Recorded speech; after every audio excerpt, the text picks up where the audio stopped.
umurnya sudah 40-an ya kan, bisa melakukan itu masalah, karena takutnya apa, takutnya nanti orang kecewa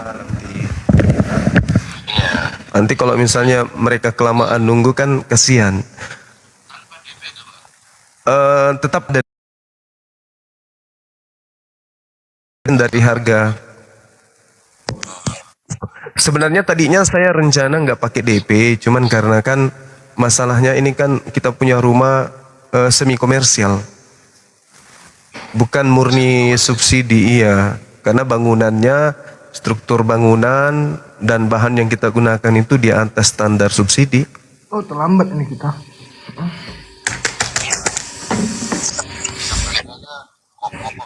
Oh iya dong, tukangnya siapa dulu dong? Bang Suma.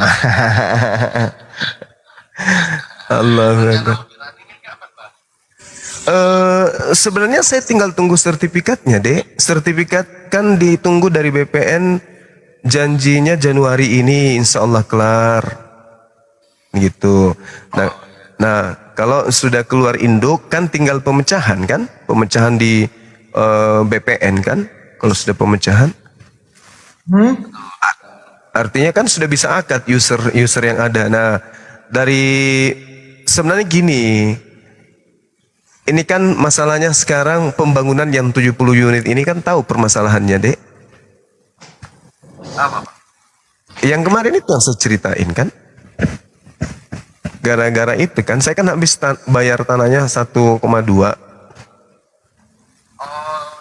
Nah, saya harusnya bangun lagi nih, nggak berhenti nih. Dikarenakan permintaan pasar membludak gitu. Masalahnya terhadap ininya ya. Masalahnya tunggu. Gimana, Dek? Gimana? Masalahnya terhadap apa? Bukan, masalahnya dari Romeo Pico-nya yang mau dipakai membangun itu.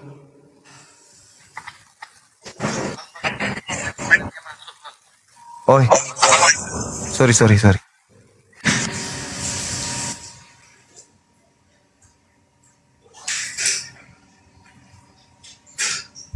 Cek. Awas di mute dulu Bang Sumanya. Awas mute saja, aman. Itu udah di mute. Guys, ini aku lagi di villanya Mbak Di. Kalian mau lihat nggak? Enggak, aku room tuh.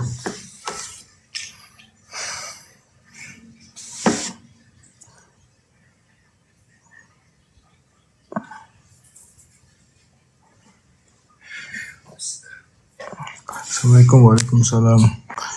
Itu anak itu.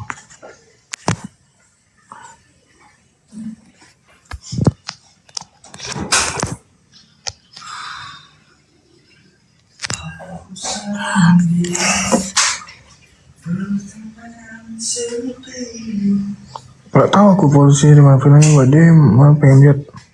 Soalnya baru live ya. Iya, udah 1 bulan aku baru live.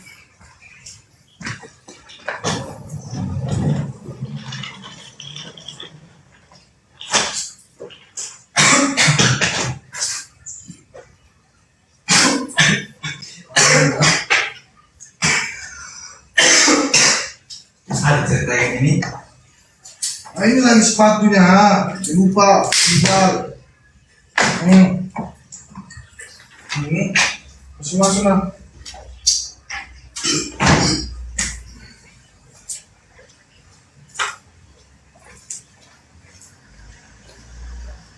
Asalku terbang jauh melayang. Aku dijemput guys sama Mbak D. So, ini sama anaknya Bang Zuma. Itu. Oh, aku dijemput guys. Aku jalan-jalan dulu ya. Lagi di mana Mas Adi?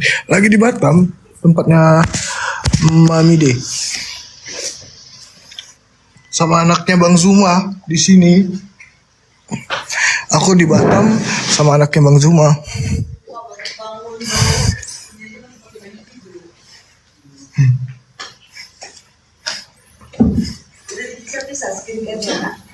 Udah, Mam. Udah. Kayak handphone, power bank. Aku lihat. Gak apa ya aku lihat. Sama Abang.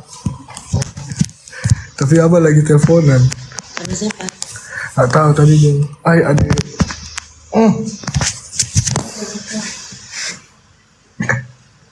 Udah tadi udah dipisah man, aman man. Supaya dibaca. Iya dong. Itu semua bawa bagasi. Bagasi. Atas Iya, kabin kabin. Itu tuh. Di situ. Jadi aku bawa aja atas. Karena kenapa? Gak bawa ke cabin. Yang skincare udah diacak. Ada. Sama dicampurin sama cemil-cemilan. Ini apa? Tadi aku beli banyak. Pikir kan ada masyarakat lagi ya. Nasi lemak sama lontong. Bawa aja. Nanti basi. Jadi itu sakenya. Adik-adik. Dari tamunya.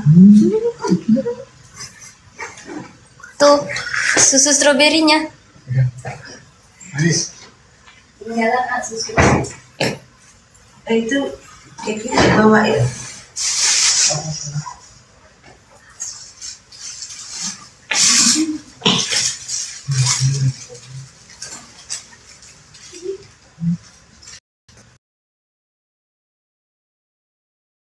Masih hangover.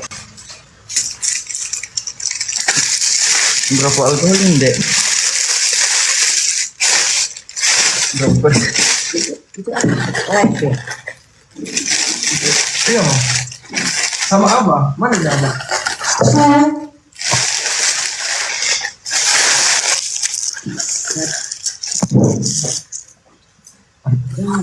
Enggak ada.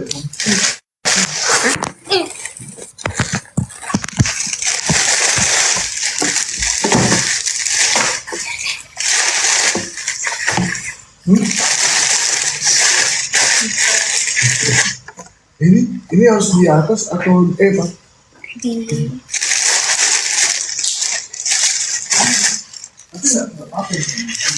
Gak apa-apa aja.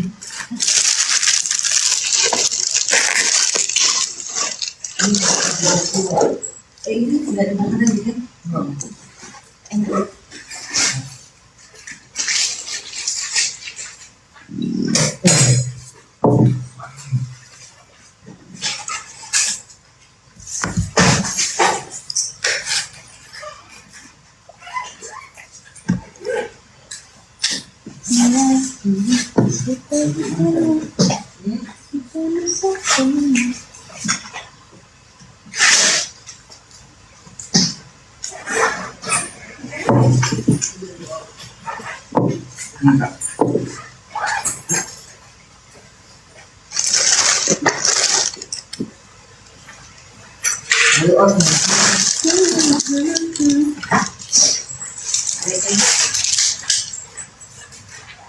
ini jangan dua.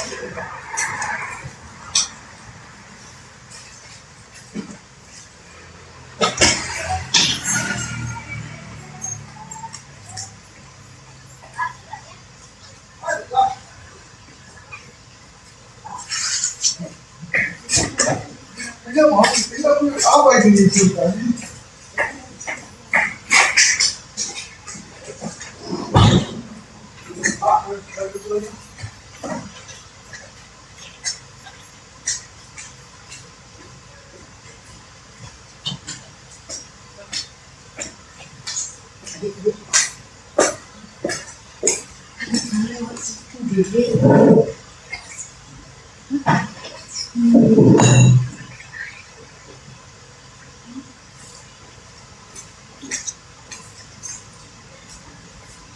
Serahlah. Sampai bersih.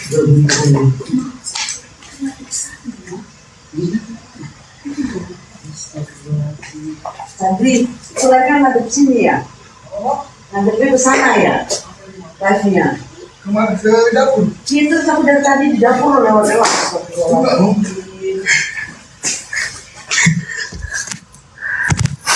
Astagfirullah.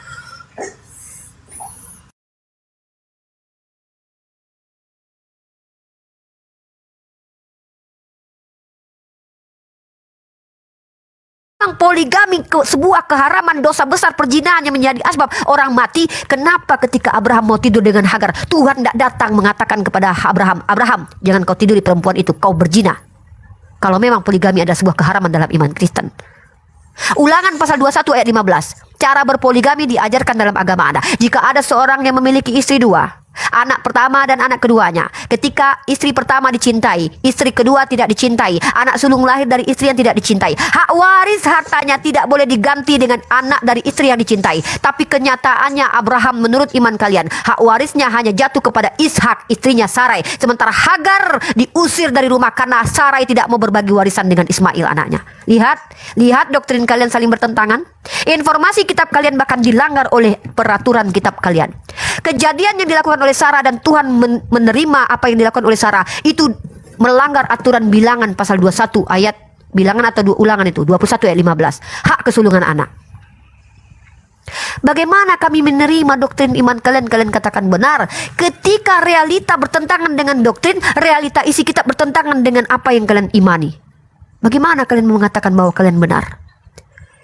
Sejak kapan ada larangan berpoligami dalam Bible Anda? Tunjukkan kepada kami kebenaran itu, bukan dengan asumsi. Tapi begini Uni, seandainya saya jadi pendeta, seandainya saya jadi orang Kristen, maka kemungkinan saya bisa menikahi 50 perempuan, 100 perempuan, saya akan menikahi perempuan banyak-banyak gitu. Karena Yesus tidak melarang poligami. Itu ajaran Yesus. Yesus tidak pernah melarang poligami gitu. Kalau saya jadi pendeta, wah saya akan menikahi mungkin 50 istri, 100 istri. Boleh di dalam Kristen. Kenapa? Karena tidak ada larangan untuk berpoligami. Yesus tak pernah melarang poligami. Dor, selamat datang di kebenaran. Ya, jadi teman-teman Kristen yang terhormat yang kucintai, Kak Truth, kakak adalah seorang wanita. Saya tahu, jangankan suami, tas kakak saja kakak tidak rela berbagi. Saya tahu itu natur kita sebagai perempuan. Tapi natur kita dengan laki-laki berbeda. Nah, dalam Islam poligami itu bukan sebuah kewajiban kakak. Tapi poligami adalah salah satu jalan. Daripada terjadi sesuatu yang membuat Allah murka, maka ada jalan. Anissa itu tentang poligami itu diawali dalilnya. Daripada kalian berlaku zolim kepada anak yatim, ya. Zaman dulu itu, di zaman era Nabi Muhammad, banyak orang-orang Arab itu menikahi anak-anak yatim, lalu mengambil hartanya dan anak yatim ini ditelantarkan. Kedudukan anak yatim dalam Islam sangat mulia, Kak. Bahkan mengusap kepala anak yatim bisa menghapuskan dosa. Bayangkan. Nah, Allah sangat mencintai anak-anak yatim. Itu hal yang wajar, karena mereka dibesarkan tanpa ayah. Bukan kehendak mereka. Karena Allah yang tetapkan, maka Allah tentu lebih sayang kepada mereka. Maka barang siapa yang menyantuni anak yatim, maka pahalanya sangat luar biasa. Barang siapa yang menyakiti, begitu juga dosanya sangat luar biasa. Tapi Uni ini dia nggak kayak kemarin, ada saya kemarin ya, itu ngomongnya goblok. Dia nggak bagus gitu ngomong kasar. Kalau Uni tergantung. Kalau Uni dia ini kenapa suaranya bergetar, Kak Truth? Santai saja di sini, santai. Lagi jalan. Bawa suara yang bergetar gitu. Romo, lu jangan framing ya. Gue lagi jalan dari Singapura. Kita cintai Kak Truth ya. Romo ini main framing lu. Enggak. Saya di sini Kak Truth tidak pernah menghujat sama manusia. Ya, kalaupun Kak Truth itu salah paham. Tapi saya nggak tahu sebelumnya karena saya baru pertama kali. Uni bagus loh, dia ini nggak ngomong kasar dia. Tergantung saya. Kalau yang saya hadapi, jadi gini Kak, ada metode komparasi namanya. Metode komparasi ini adalah kita mencoba berlaku sebagaimana lawan diskusi kita. Nah, ada kemarin itu yang masuk Bililin. Bililin itu saya maki-makian sama dia. Kenapa? Karena dia membuat sebuah cara yang kalau saya contohkan, maka dia akan merasakan, oh ini yang saya lakukan. Itu namanya mirroring atau metode komparasi. Saya sangat menghargai Kak Francisca, Kak Truth di sini. Di depan saya saat ini, kalian tidak pernah menghujat. Dalam Islam itu, niat jahat seseorang tidak bisa dihakimi. Kejahatan itu disebut kejahatan ketika telah terlaksana. Contoh, ketika kakak menghujat Nabi saya, itu baru sebuah penistaan. Maka saya tidak perlu mencari kata-kata kotor untuk menghina Yesus karena saya terlarang untuk itu. Saya cukup bacakan kitab kakak.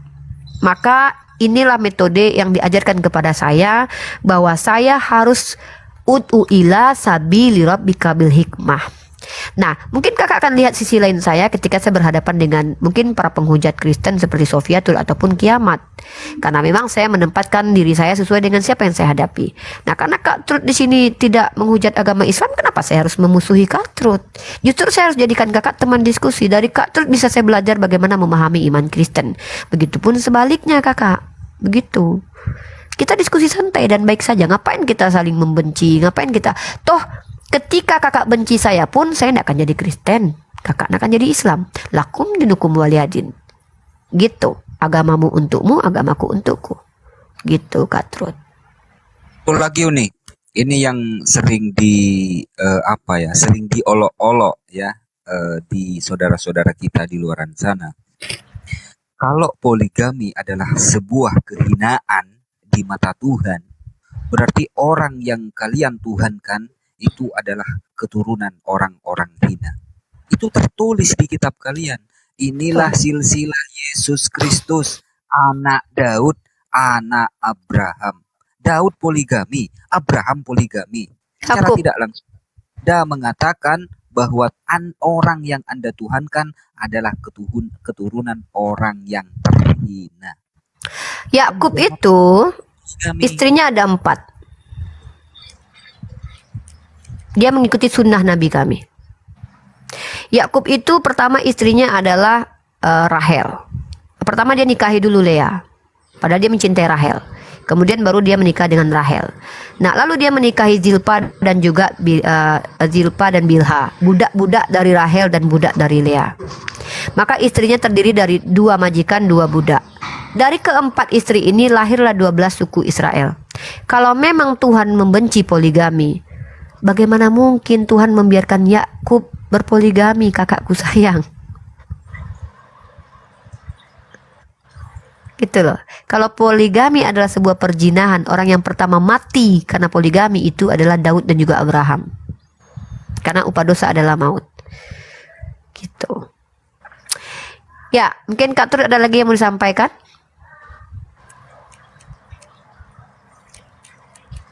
Ada kakakku yang mau disampaikan? Kak Trud tinggal di mana? Di Singapura? Kak Trud. Kak Trud, jangan nangis, jangan ngambek dong. Masa Ini gara-gara Bang Romo sih. Ya aku Kak Trud tinggal di mana? wah itu privasi Uni. Enggak, maksudnya di luar negeri atau di dalam negeri? Di Indonesia. Oh, di Indonesia. Oh ya udah. Iya. Kirain tadi kakak lagi di Singapura. Enggak lah. Belum ada duit. Salam kenal ya, sehat-sehat selalu. Iya. Oke Uni. Iya, ada lagi yang mau Tuhan ditanyakan. Yesus memberkati. masih Udah. ini kakak, mau bahas poligami lagi kakak. Iya kan itu imannya Muslim kan. Sama aja. Ya udah. Ya, oke, sehat Uni. selalu ya. Ya, Sehat terima selalu kasih. buat Tuhan Yesus Kak memberkati. Trud. Tuhannya Yesus Kak. Gini. Iya, Tuhan Yesus kan Bapa di sorga, Mbak. Iya, kan? Tuhannya Iya. Yesus. Karena kalau Yesus saja masih diberkati, kenapa saya harus Cuma, kepada Yesus? Bang Lebih Zuma baik saya bilang begini, kepada. saya menyembah Tuhannya Yesus. Aku tanya Tuhannya Yesus siapa, dia nggak mau jawab-jawab. Bapa di sorga kan Tuhannya Yesus sudah. Iya, Dia iya nggak bisa. betul. Ya, Bapa di surga yang tidak pernah terlihat, tidak pernah terjewantahkan, tidak muat di bumi. Kalau seandainya turun semua dunia akan terbakar. Dalam kitab Tawarik dituliskan begitu. Itulah adalah esensi yang sama yang diperkenalkan oleh Musa, Abraham dan juga Nabi Muhammad SAW yang dijabarkan dalam 1 Timotius pasal 6 ayat 16. Tidak ada yang dapat melihat Bapa, tidak ada yang bisa mendatangi tempatnya, karena memang dia pun tidak bisa mati, karena memang tidak ada manusia yang dapat melihat dia. Itulah esensi yang sama yang diimani oleh umat Islam. Kalau memang kita percaya bahwa Tuhan itu seperti itu, mari kita berpegang teguh dalam kalimat yang sama atau kalimatun sawa. Nah, jangan dikhianati. Tapi ketika kalian mengatakan Tuhan kami tidak terlihat, kalian bilang Tuhan kalian terlihat. Maka inilah saya mengajak Kak Trud untuk kembali ke kitab sucinya, pengajaran Yesus bahwa kehidupan kekal hanya mengenal hanya satu-satunya Allah yang ada di surga, bukan Yesus yang ada di bumi. Karena Yesus juga katakan jangan memanggil siapapun Bapa di muka bumi ini, hanya satu Bapamu dia di surga. Tapi kalian membapakan Yesus, kalian membapakan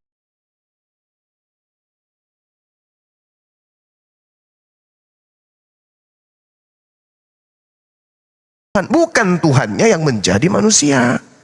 Salah kita. Kalau kita sudah mengakui Tuhan itu maha kuasa, berarti tidak tersentuh ketidakmahakuasaan. Yesus kira-kira berkuasa enggak? Dia itu bisa melihat kupingnya sendiri? Tak bisa. Kenapa? Yesus tidak maha kuasa. Yesus bisa enggak mendengarkan ketika ada orang berbicara di Makassar? Tidak bisa. Kenapa? Yesus terbatas. Dia tidak maha mendengar. Yesus bisa enggak melihat ketinggian gunung puncak? Tidak bisa. Kenapa? Yesus itu tidak maha tinggi. Makanya Yesus mengatakan, aku tidak dapat berbuat apa-apa. Masa Tuhan kayak gini? Jadi Yesus itu hanya ciptaan. Yesus itu makhluk Tuhan yang dicipta oleh Tuhan sebagai perantara Tuhan kepada Bani Israel agar Tuhan melakukan mujizat dan tanda-tanda kekuatan melalui hambanya Yesus Kristus. Demikian, Bung. Ya, silakan Bang Yusuf ya. Oke, jadi beginilah pemahaman yang saya ragukan kepada teman-teman dari dulu ya, meragukan kemahakuasaan itu sendiri. Makanya kalau Tuhan yang saya masukkan tadi yang maha kuasa, yang saya tahu dia pernah juga makan bersama-sama dengan manusia dan dia pun menampakkan diri kepada manusia. Kalau teman-teman di sini sudah pernah membaca kitab Taurat dan ajaran kitab Taurat bahwa Tuhan itu sendiri menampakkan diri kepada Abraham, baru teman-teman percaya, oh ternyata ada, kan begitu. Tetapi kalau teman-teman hanya mendengarkan saja dari perkataan orang, tidak membaca atau menyelidiki itu sendiri, ya pasti mengatakan, oh pernah ada mungkin, atau tidak pernah melihat mungkin. Tetap karena apa? Teman-teman belum pernah membacanya ayat itu. Nah, sekarang saya mau bertanya, kalau memang Tuhan yang teman-teman ini, dan dulu sini pertanyaan saya sih seperti ini, sebenarnya Tuhan yang sama yang disembah teman-teman ini, yaitu Yahweh Elohim atau Yahweh itu sendiri yang dikenal namanya itu, pernah menampakkan diri nak? Merasa nggak dia pernah menampakkan diri kepada manusia? Coba bisa jawab nggak? Kalau teman-teman membaca kitab Taurat. Baik. Bisa nggak? Oke. Kalau boleh sih secara jujur aja kita ngobrol di sini. Pernah lihat, pernah membaca atau tidak kitab Taurat itu sendiri? Itu dijawab sendiri oleh kitab Torah itu sendiri. Keluaran 33 nomor 20 itu sangat jelas tuh. Ya. Bahkan Yesus di dalam Yohanes 5 nomor 37 juga menjawab itu. Tidak ada manusia yang pernah melihat Tuhan. Karena ketika manusia melihat Tuhan, maka manusia itu mati, hancur, lebur. Bukan Tuhannya yang mati. Ini dalil. Tuhan sendiri yang mengatakan kepada Nabi Musa alaihissalam, engkau tidak tahan memandang wajahku, sebab tidak ada orang yang memandang aku dapat hidup. Jadi konsep Kristen, Adam memandang Tuhan itu nol. Abraham memandang Tuhan nol. Tidak ada yang pernah memandang Tuhan, tidak ada. Maka karena itulah kemudian benarlah Al-Quran yang mengatakan bahwasanya la tudrikuhul absaru wa huwa yudrikul absara. Allah tidak dapat, Tuhan tidak dapat dicapai oleh penglihatan manusia. Ini dalilnya ada. Keluaran 33:20. Sebab tidak ada mata manusia yang bisa memandang Tuhan dan dapat hidup. Kurang apa lagi dalilnya? Ini dalil. Inilah Bang Suma yang saya ragukan dengan teman-teman ini memahami tentang kitab yang ada di dalamnya, yaitu Taurat, Zabur, dan Injil. Yang saya tahu juga di dalam kitab Abang ini suruh mengimani kitab-kitab sebelumnya. Makanya yang maksud saya ini mengimani, bagaimana dia mau percaya kalau dia tidak menyelidiki kitab itu? Tetapi setelah saya menanyakan Anda di mana kitab Taurat, Zabur, dan Injil, teman-teman mengatakan itu pernah ada. Yang sekarang itu sudah dipalsukan. Bagaimana kayak gini? Kalau mau percaya bahwa Abraham atau Tuhan sendiri pernah menampakkan diri kepada manusia, karena teman-teman tidak menyelidiki kitab Taurat itu yang benar. Pemahamannya tidak nyampe. Itu maksud saya Bang Zuma. Dari dulu itu saya sampaikan. Abang ini baca kitab Taurat, Zabur, dan Injil yang dari mana? Yang kami pegang ini yaitu Bible, Di dalamnya ada kitab Taurat, Zabur dan Injil yang menceritakan cerita yang benar. Kan begitu Bang Suma. Nah, sekarang pertanyaannya, di mana kitab Taurat, Zabur dan Injil yang menurut Bang Suma itu? Sehingga mengetahui isi cerita yang benar itu. Di mana coba? Selain apa yang kitab yang kita pegang orang Kristen, coba. Jangan tanya ke saya. Tanya kepada gereja sedunia, mana kitabnya Nabi Musa? Ada? Tak ada. Kenapa demikian? Karena tidak ada jaminan dari pencipta untuk menjamin kemudian keabsahan dan keotentikan kitab Nabi Musa. Tidak ada. Jadi kalau ditanya, mana kitab Taurat yang dimaksud oleh Al-Quran? Ya pertanyaannya, mana kitab Taurat itu yang dimaksud oleh orang Kristen? Paling yang ditunjukkan kitab lain. Tidak ada. Al-Quran menarasikan, ya ahlal kitab, lima talbisunal haqqa bil batil wa taktumul haqqa wa antum ta'lamun. Syukran Adinda Hendra. Kenapa engkau mencampur adukkan? Kenapa engkau menyembunyikan? Kenapa engkau menambahi dan mengurangi? Dan itu juga diterangkan di dalam kitabnya orang Yahudi kok. Nasihat-nasihat Musa, Ulangan 4 nomor 6, jangan kau menambahi, jangan kau mengurangi. Artinya ada ultimatum karena adanya indikasi penambahan dan pengurangan. Al-Quran mengatakan kitab Taurat sudah dibuat berkeping-keping menjadi lembaran-lembaran terpisah-pisah. Itu Al-Quran yang menerangkan. Nah sekarang kalau kita tanya mana kitabnya Nabi Musa, ada yang bisa, orang gundul kepalanya yang bisa menunjukkan kitabnya Nabi Musa itu ada? Gak ada. Al-Quran tidak pernah salah untuk menarasikan itu. Karena kenapa Al-Quran datangnya dari yang maha melihat, lagi maha mendengar. Asumsimu udah liar itu, ya. Tunggu dulu. Lalu kemudian ketika dikatakan bahwasanya Tunjukkan kitab Tuhan Injilnya itu Isa sabar dulu. Kalian itu penumpang gelap, nggak tahu apa-apa tentang kitabnya orang Yahudi. Jadi diam penumpang gelap, diam Kristen Oten penumpang gelap yang bukan Bani Israel tapi sok tahu. Diam. Jadi ketika saudara mengatakan Tuhan itu bisa dilihat, mana dalilnya? Tunjukkan ke saya. Biar kita tabrakkan dengan pernyataan Tuhan itu sendiri. Al-Quran mengatakan dalam surah Al-A'raf, bagaimana kemudian Nabi Musa alaihissalam minta kepada Tuhan untuk bisa melihat.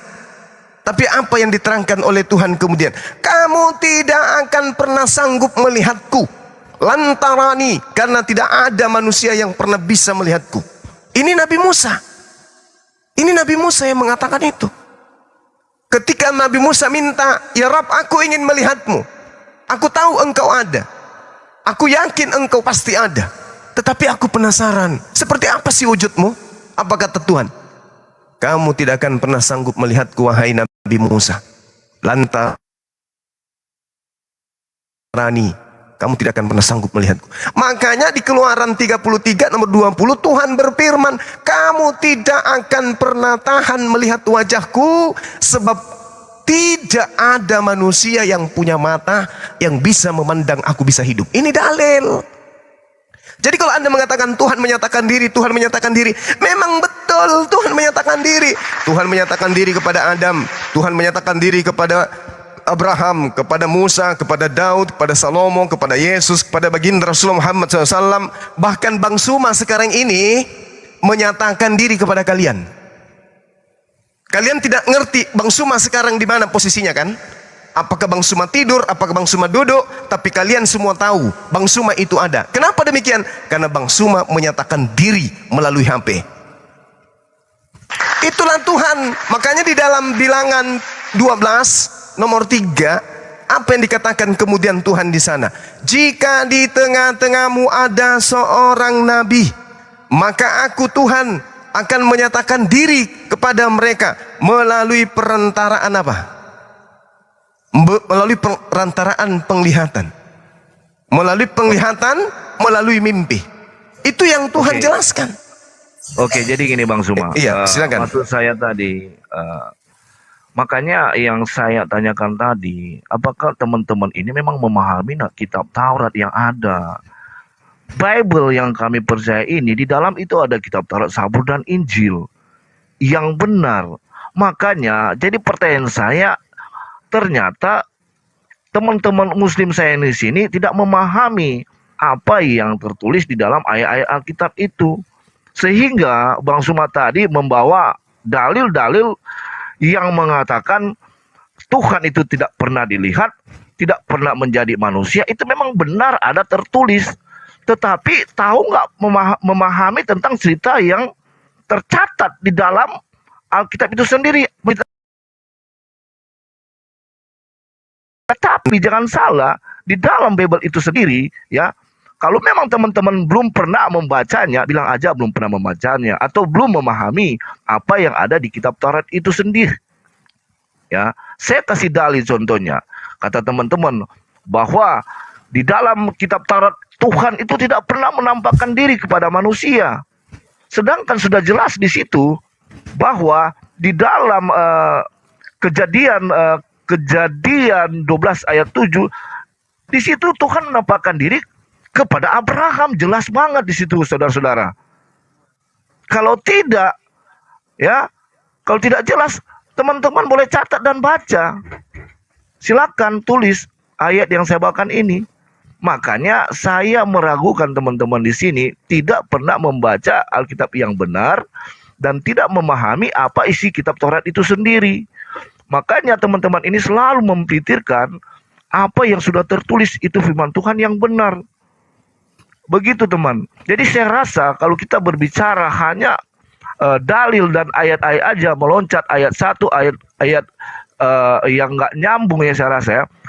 Masa ayat di dalam Taurat lempar ke Injil yang menerangkan tentang cerita yang lain, itu namanya tidak nyambung. Nah, begitu teman-teman ya. Jadi coba memahami ayat yang kita bawakan itu. Coba baca. Kalau teman punya Alkitab, ya punya Bible, bacalah tuh Kejadian 12 Bible itu ayat bukan 7. firman Tuhan, Bung. Itu karangan-karangan itu, Biblemu. Bukan Taurat itu. Nah, karena inilah teman boleh mengatakan seperti itu. Selalu menyalahkan orang, tapi Anda tidak bisa menyelesaikan masalah di internal kita, saudara. Lucu kan? Gini teman. Karena teman ini tidak memahami dengan tidak memahami keimanan orang Kristen. Karena selalu memahami. Kristen kan konsepnya imani saja. Mengkomparasi dengan keimanan atau pemahaman orang Islam itu kan berbeda. Enggak. Sekarang gini, coba tunjukkan. Gini aja, Bung.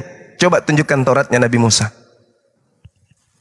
Kitab Taurat Musa itu juga kalau salah ada di dalam Al-Quran, tapi 10 perintah Allah itu secara terpisah tertulis. Tetapi dengar Bang Suba. Ini berbicara mengenai kitab, bukan berbicara mengenai hukum. Iya, di dalam kitab kami ya, Alkitab itu secara jelas tertulis berurutan. Kalau di Bang Suba kan tidak berurutan.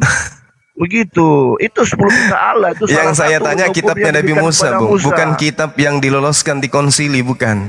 Al-Qur'anul Karim mengatakan dengan sangat jelas, wa ma qadarullah haqqa qadri iz qalu ma anzalallahu ala basharin min syai'. Kul man anzalal kitab alladhi ja'a bihi Musa nuran wa hudan lin-nasi taj'alunaha qaratis tubdunaha wa tukhfunaha katsira. Apa yang Tuhan katakan dalam Al-Qur'an? Wahai Nabi Muhammad, Taurat itu datang sebagai cahaya dan petunjuk bagi Bani Israel. Lalu mereka menjadikan kitab Taurat. Sampai dulu. Lalu mereka menjadikan kitab Taurat. Suruh naik dulu si Raja Debat katanya, supaya ada teman saya di sini gitu. Apa itu orang bahlul kayak gitu mau ditemani berdebat? Ilmu nggak ada, hanya bisa menghujat. Kamu jadikan kitab itu, kitab Taurat itu sebagai lembaran-lembaran kertas yang bercerai-berai. Salah enggak ini? Salah enggak ini? Salah enggak ini? Inilah konsep. Terus dikatakan, sabar dulu. Terus dikatakan kemudian, wa minhum ummiyuna la ya'lamuna al-kitaba illa amaniyah wa inhum illa yazunnun. Dan di antara mereka ada yang buta huruf, tidak memahami kitab Taurat, kecuali hanya berangan-angan dan mereka hanya menduga-duga. Maka muncul kemudian pertanyaan, ketika Tuhan bisa dilihat, Tuhan menyatakan diri, memang betul. Alam semesta ini bukti Tuhan menyatakan keberadaannya. Kalau tidak ada alam semesta ini, berarti Tuhan tidak menyatakan dirinya ada. Kalau Tuhan tidak menciptakan ciptaan, berarti Tuhan tidak menyatakan dirinya kalau dia itu ada. Bagaimana kemudian Tuhan bisa menyatakan dirinya? Sementara yang menyaksikan pernyataan itu nggak ada. Maka supaya Tuhan bisa menyatakan dirinya kepada makhluk bahwa dirinya ada, maka makhluk itu dicipta. Ciptaan Tuhan adalah bukti pernyataan Tuhan kepada alam semesta, kepada makhluknya. Makanya dikatakan di dalam kitab saudara sendiri yang Anda ambil dari agama lain, Bilangan 12 nomor 6, lalu firman Tuhan, dengarlah firmanku ini, jika di antara kamu ada seorang nabi, aku Tuhan akan menyatakan diriku kepadanya dalam penglihatan. Penglihatan siapa? Penglihatan sang nabi. Aku berbicara dengan dia di dalam mimpi. Jadi kalau Nabi melihat pernyataan-pernyataan tentang keberadaan Tuhan, betul. Makanya Yesus mampu bermujizat. Yesus mampu membangkitkan orang mati. Kenapa? Tuhan yang menyatakan diri kepada Yesus, bukan Yesus yang Tuhan. Anda salah kalau Anda bernarasi Tuhan itu bisa dilihat, dia jadi kodok, dia jadi jambu, dia jadi apa, tokek, pararang. Salah itu konsep paganisme. Tuhan menyatakan dirinya ada melalui penciptaan. Oke. Seperti itu. Silakan. Oke, jadi gini Bang Suma. Kalau saya membawa tentang Yesus ya, itu terlalu mulia untuk saya. Karena Tuhan itu, Yesus itu adalah Raja kami yang kami percaya. Saya melihat lagi kan? Gini. Saya melihat ajaran aja, teladan yang diberikan kepada nabi-nabi atau rasul menurut teman-teman di sini. Saya kalau membandingkan aja Rasul Paulus dengan Nabi Muhammad itu sangat beda jauh. Untuk apa ya? Boleh nggak kita kita bandingkan Rasul Paulus dengan Nabi Muhammad? Itu jauh banget. Apalagi membandingkan dengan Yesus yang sangat muliakan itu, yang kita muliakan itu. Oke. Mari kita bandingkan Paulus. Sebelum Anda membandingkan Paulus dengan Nabi saya, tolong dulu identitas Paulus ini siapa? Identitas dia ini siapa? Jangan sampai dia setan. Gini. Coba, siapa nama bapaknya, Bung? Siapa nama bapak Paulus? Bentar. Bapaknya siapa? Kalau kita Enggak, sebelum Anda memajukan tokoh untuk Anda bandingkan dengan Nabi kami, tokoh ini harus steril dulu. Apakah dia setan, dia keturunan hewan, atau siapa? Siapa nama bapaknya? Paulus nama bapaknya siapa? Nama emaknya siapa? Jadi gini Bang Suma, kalau kita membandingkan karakter mereka dan teladan mereka itu sudah jauh banget. Oh, tidak bisa, Bung. Tidak bisa Anda seperti itu, tidak bisa. Gini Bang Suma. Paulus ini mengajarkan kemudian Yesus ini manusia terkutuk. Dengar dulu, ini dengan Rasul Paulus saja Bang, jangan dengan Yesus. Kalau dengan Yesus terlalu Yesus tidak ada apa-apanya, apalagi Yesus.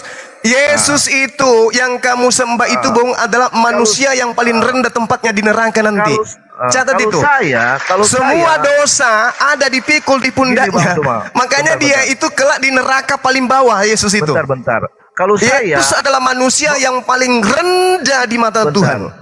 Bentar, kalau saya nanti akan saya buktikan kepada saudara. Membandingkan Rasul Paulus dengan siapa yang hendak Anda bandingkan? Muhammad, Paulus. Saya lebih memilih Rasul Paulus karena dia. Ya silakan, Anda kan pengikut Paulus kan? Anda kan pengikut Paulus. Jelas Anda lebih memilih, tapi mari kita bandingkan secara sehat. Mari kita bandingkan secara sehat. Boleh kita bandingkan secara akhlaknya dan teladannya. Baik. Boleh. Baik. Oke, dengar dulu. Anda diam. Giliran saya, sebelum Anda disepak turun. Anda diam dulu. Bang Zuma. Oh, silakan. Silakan. Jadi kita melihat ya, dua perbedaan antara Nabi Muhammad dan Rasul Paulus ya. Yang Rasul Paulus itu orangnya yang sangat luar biasa menurut saya. Ya, dia mengajarkan hal-hal yang luar biasa yang kadang teman-teman susah memahaminya tentang dia. Dan Rasul Paulus ini mati juga untuk mengabarkan Injil kebenaran. Dia mati tentang mengabarkan tentang kasih Yesus itu sendiri ya.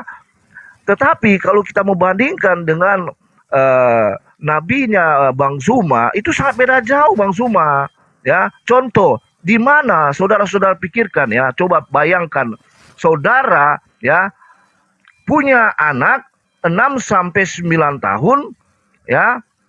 Lalu dilamar sama orang yang berumur 50 tahun, seumpamanya seperti itu.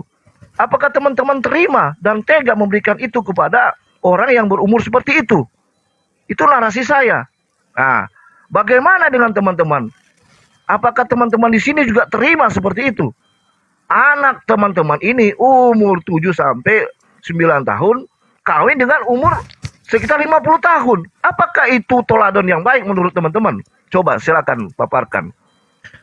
Oke, baik. Betapa banyak di Kristen itu, jangankan gadis 6 tahun, anus aja diambat.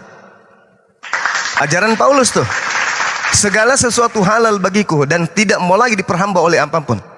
Oke, jadi jangan munafik. Menikah usia 6 tahun, apa yang dilanggar? Di mana Bang Suma anus itu diambat? Coba kasih Ya di gereja, ajaran jangan, Paulus maksudnya itu yang nikah saya- laki sama laki, gini, Bang nggak Suma. usah. Itu ajaran siapa? Bang Itu ajaran Suma, siapa?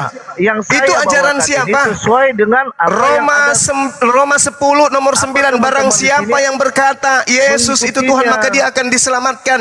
Jadi apapun yang kamu lakukan, yang penting kamu beriman kepada Yesus adalah Tuhan, itu akan mendapatkan keselamatan. Kata siapa? Kata Paulus. Oke, kembali kepada tema. Oke, Paulus mungkin orang baik menurut saudara, tapi dia pembohong, dia penipu, dia penyesat, dia pendusta, dia menipu miliaran manusia di atas muka bumi, termasuk Anda. Dia mengaku Rasul Paulus. Tolong tunjukkan pada saat Yesus hidup berdakwah 3 tahun, di mana Yesus pernah memberikan legitimasi kepada pendusta Paulus laknatullah ini. Tunjuk sekarang, silakan. Di mana dia mendapatkan legitimasi? Aku utusannya Yesus. bentar. Di mana Pak? Di mana Yesus menunjuk dia? Bentar. Di mana? Ya, Di mana yang si kita pembohong tahu, ini ditunjuk menjadi bentar. rasul? Di mana dalilnya? Ya, bentar. Jadi gini Bang Di mana? Suma. Kalau kita membaca tentang Saya minta dalil, bukan yang di begini Bang Suma. Saya minta sabar. dalil di mana Yesus memanggil si pembohong Paulus ini sebagai rasul. Bentar dong, satu-satu gantian. Jadi yang saya pelajari Silakan. selama ini Silakan. tentang Paulus, ya, tentang Rasul Paulus ini emang benar kata Bang Suma, ada benarnya. Dia pernah melakukan hal yang seburuk itu. Umpamanya dia mengejar. Saya tidak sedang dulu, Bang Suma, mencari bentar. itu, enggak. Iya, bentar, Hey. Saya mau berikan Pembohong pernyataan Paulus yang benar. ini yang mengaku rasul, saya tanya dulu, Gantian mana dulu. legalitasnya dari Yesus Iya. untuk menjadi rasul? Gan- Mana? Gantian dulu. Jadi gini loh, Iya, teman, tapi ya. kamu harus Bentar. menjawab pertanyaan saya. Di mana Bang si Suma, pembohong Paulus ini kalau saya mendapatkan tanya- legitimasi Jadi sebagai pertanyaan- rasul? Gini Bang Suma, Mana? kalau saya bertanya seperti narasinya Bang Suma, bisa saja Muhammad disunat di dalam Quran kan Kesenat Bahlul. iya, maksudnya itu kan pertanyaan Bang Suma. Bahlul, yang saya menanyakan tanya hal yang samamu, tidak ada. mana legalitas pembohong Aduh. Paulus laknatullah ini? Pembohong laknatullah Paulus ini yang diam dulu. mendapatkan legitimasi dari Yesus sebagai rasul. Mana? Oke, diam dulu Bang Suma. Gantian. Saya tanya apa? Paulus baik menurutmu? Oke. Tapi iblis itu harus menampakkan kebaikan-kebaikan Oke, iya, supaya gantian. dianggap rasul, supaya dianggap Paulus ini rasul yang benar. Sudah. Tolong tunjukkan kepada saya Oke, sudah. mana legitimasi kerasulannya dari Yesus Oke. ketika Yesus datang kepada Bani Israel. Silakan. Gimana ini? Saya bisa bikin pertanyaan seperti Bang Suma. Lah, Di kenapa mana bikin Nabi Muhammad pertanyaan? itu? Iya kan Anda tadi mengatakan Paulus lebih baik. Tadi Anda mengatakan Paulus lebih baik daripada baginda Rasulullah Muhammad sallallahu alaihi wasallam. Tapi ternyata ajarannya itu ajaran dusta, pembohong laknatullah ini siapa yang tidak ada legitimasi dari Yesus. Oke, sudah. Sudah belum? Susah Anda untuk membuktikan itu. Sudah belum? Susah. Sudah, diam dulu saya lagi. Nah, jadi gini Bang Suma ya. Lihat, dengarkan Kalau- pertanyaan saya. Dengarkan Nah, saya, nah, jangan diam cuma dulu. cuap-cuap. Hey, Diam dulu, Yosi, gantian, dengarkan Bang saya. Suma. Bang Suma gantian. Dengarkan saya. Atau saya perintahkan kemudian hostnya nendang Anda. Jangan Dengarkan menang saya. sendiri dong. Kita kan bernarasi. Enggak bisa begitu. Anda harus mengatakan si ganti-gantian, pembohong Bang Suma. tadi, si pencuri tadi, Paulus si pencuri Torah ini, Anda mengatakan bahwa dia lebih baik dari Rasulullah. Oke. Sekarang saya minta, mana legalitas Diam. kerasulannya dari Oke. Yesus? Mana? Diam dulu. silakan. Ya, sekarang ya. Tadi Bang Suma mengatakan si Paulus pembohong dan mengajarkan berbohong. Memang Tetapi- pendusta, dia itu Gantian dong. Dajjal laknatullah Gantian, Paulus Bang itu. Suma. Gantian kalau bernarasi jangan menang sendiri. Saya Gimana minta sih? data. Dengarkan, selayaknya bentar dulu, Yesus Bang. memanggil Filipus. Nah, ini Wahai Filipus, ikutlah diskusi. denganku. Diskusi Yohanes kok. 1:43. Wahai Filipus, Diskusi. ikutlah denganku. Ini legalitas. Oke, Bang Suma. Legalitas kerasulan Filipus. Nah, sekarang kita saya diskusi. minta Kita Mana diskusi, legalitas jangan- kerasulan jangan Paulus menang- laknatullah penipu pondok Coba, pembohong ini gantian. mana? Oke, diam Mana? dulu, diam dulu. Gantian. Oke, silakan. Jadi begini ya, selalu Bang Zuma ini mengatakan Paulus pendusta, penipu, Pendusta pembohong. memang di Dengar dalam dulu, dengar dustaku, diam di dulu. dalam kelicikanku, Pembohong, kan aku gitu, menjerat kan? engkau dengan tipu daya. Memang dia pendusta. Dengar, tetapi selama yang saya pelajari tentang Rasul Paulus ini, Ya itu tidak deritamu, pernah karena dia itu rasulmu, mengajarkan junjunganmu, tentang berbohong. itu nabimu, tapi palsu. Tetapi Itu di dalam urusanmu. ajarannya Bang Zuma ada yang diajarkan tentang tidak berbohong. Menurut Iya, orang Kristen, sekarang yang saya mengajarkan hal tanya, berbohong ini adalah pengikut kamu setan jangan atau menangis, pengikut iblis. kamu jangan Itu nangis, menurut ajaran kamu jangan orang nangis Kristen. kayak begitu. Si Makanya pembohong orang laknatullah Kristen ini merubah mendapatkan dunia dengan mengajarkan ajaran yang Yesus mengajarkan Nabi berbohong, Tuhan itu adalah Tuhan. berarti Si itu ajaran pembohong setan. ini, si Kan penipu begitu. pendusta laknatullah ini merubah Tuhan pencipta langit dan bumi menjadi manusia. jadi gini, Bang Legalitasnya Zuma, sebagai rasul ada dari orang Yesus yang itu mengajarkan mana? berbohong, itu dari Mana? setan. Kalau menurut orang Kristen, Mana? Bang Zuma, Mana mengajarkan legalitas untuk berbohong. kerasulannya dari Yesus? Mana? Hei. Gantian Bang Zuma, Mana gantian legalitas kerasulannya dari Yesus mana? dong. Iya, gantian Mana? dong. Ya gantian, Apalagi? tidak ada gantian. Kalau saudara tidak bisa menunjukkan legalitas pencuri laknatullah ini, Anda turun. Bernarasi atau gantian. Anda Bernarasi boleh. turun. Kalau Berarti Anda tidak kalau bisa saya membuktikan turun, kerasulan Bang Zuma, pendusta, pendiri berarti agama takut. Kristen Rasul Paulus laknatullah ini, Berarti lebih baik Anda takut dong. turun. Berarti takut dong diskusi Saya dengan tidak takut. Saya Kenapa minta suruh saya data disuruh legalitas turun? kerasulan Oke. pembohong pendusta Paulus. Oke, Mana? diam dulu. Aku dulu bernarasi dong. Masa di situ Jangan bernarasi? narasi, saya minta legalitas kerasulannya mana? Oke, diam dulu ya, gantian. Jadi gini Bang Zuma ya, di dalam ajaran Kristen ya, kalau ada orang yang diajarkan berbohong, dia mengikuti iblis, si setan yang pendusta itu. yang Berarti adalah Paulus penipu kau itu sudah atau pendusta. katakan dia pembohong, dia Diam adalah dulu. iblis. Gantian. Dengarkan. Karena Paulus Berarti, sendiri mengaku dia kalau adalah ada pembohong. ajaran Paulus yang mengaku mengajarkan pembohong. untuk berbohong, Di dalam kelicikanku, jika hal di dalam berbohong, kebohonganku, berarti di dalam menurut dustaku, orang Kristen aku menipu itu kau. adalah Aku pendusta, menipu penipu kamu, aku setan. menjerat kamu Begitu, dengan Bang tipu Zuma. daya. Pembohong Aduh, Paulus itu gantian. laknatullah. Paulus Bang Zuma, sendiri mengaku gantian bahwa dia adalah dong. pembohong. Paulus sendiri mengaku dia adalah pendusta. 1 Korintus 9, dia mengaku sebagai pendusta. Kita bacakan ya, kita inilah. bacakan. Lihat, lihat, guru. Ini lihat kan kebohongan udah dipanggil Paulus guru, pendiri Bang agama Zuma. Kristen. Dengarkan. Ganti. Dengarkan pembohong Saya Paulus belum- ini dengarkan. saya baru Demikianlah berbicara, bagi sudah orang Yahudi, dipotong-potong. aku mengaku Aduh. menjadi Yahudi supaya aku memenangkan orang-orang Yahudi. Bagi orang-orang hidup di bawah hukum Taurat, aku mengaku seperti orang yang hidup di bawah hukum Taurat, meskipun aku sendiri tidak hidup di bawah hukum Taurat. Paulus laknatullah ini pembohong laknatullah, dialah dajjal yang sesungguhnya.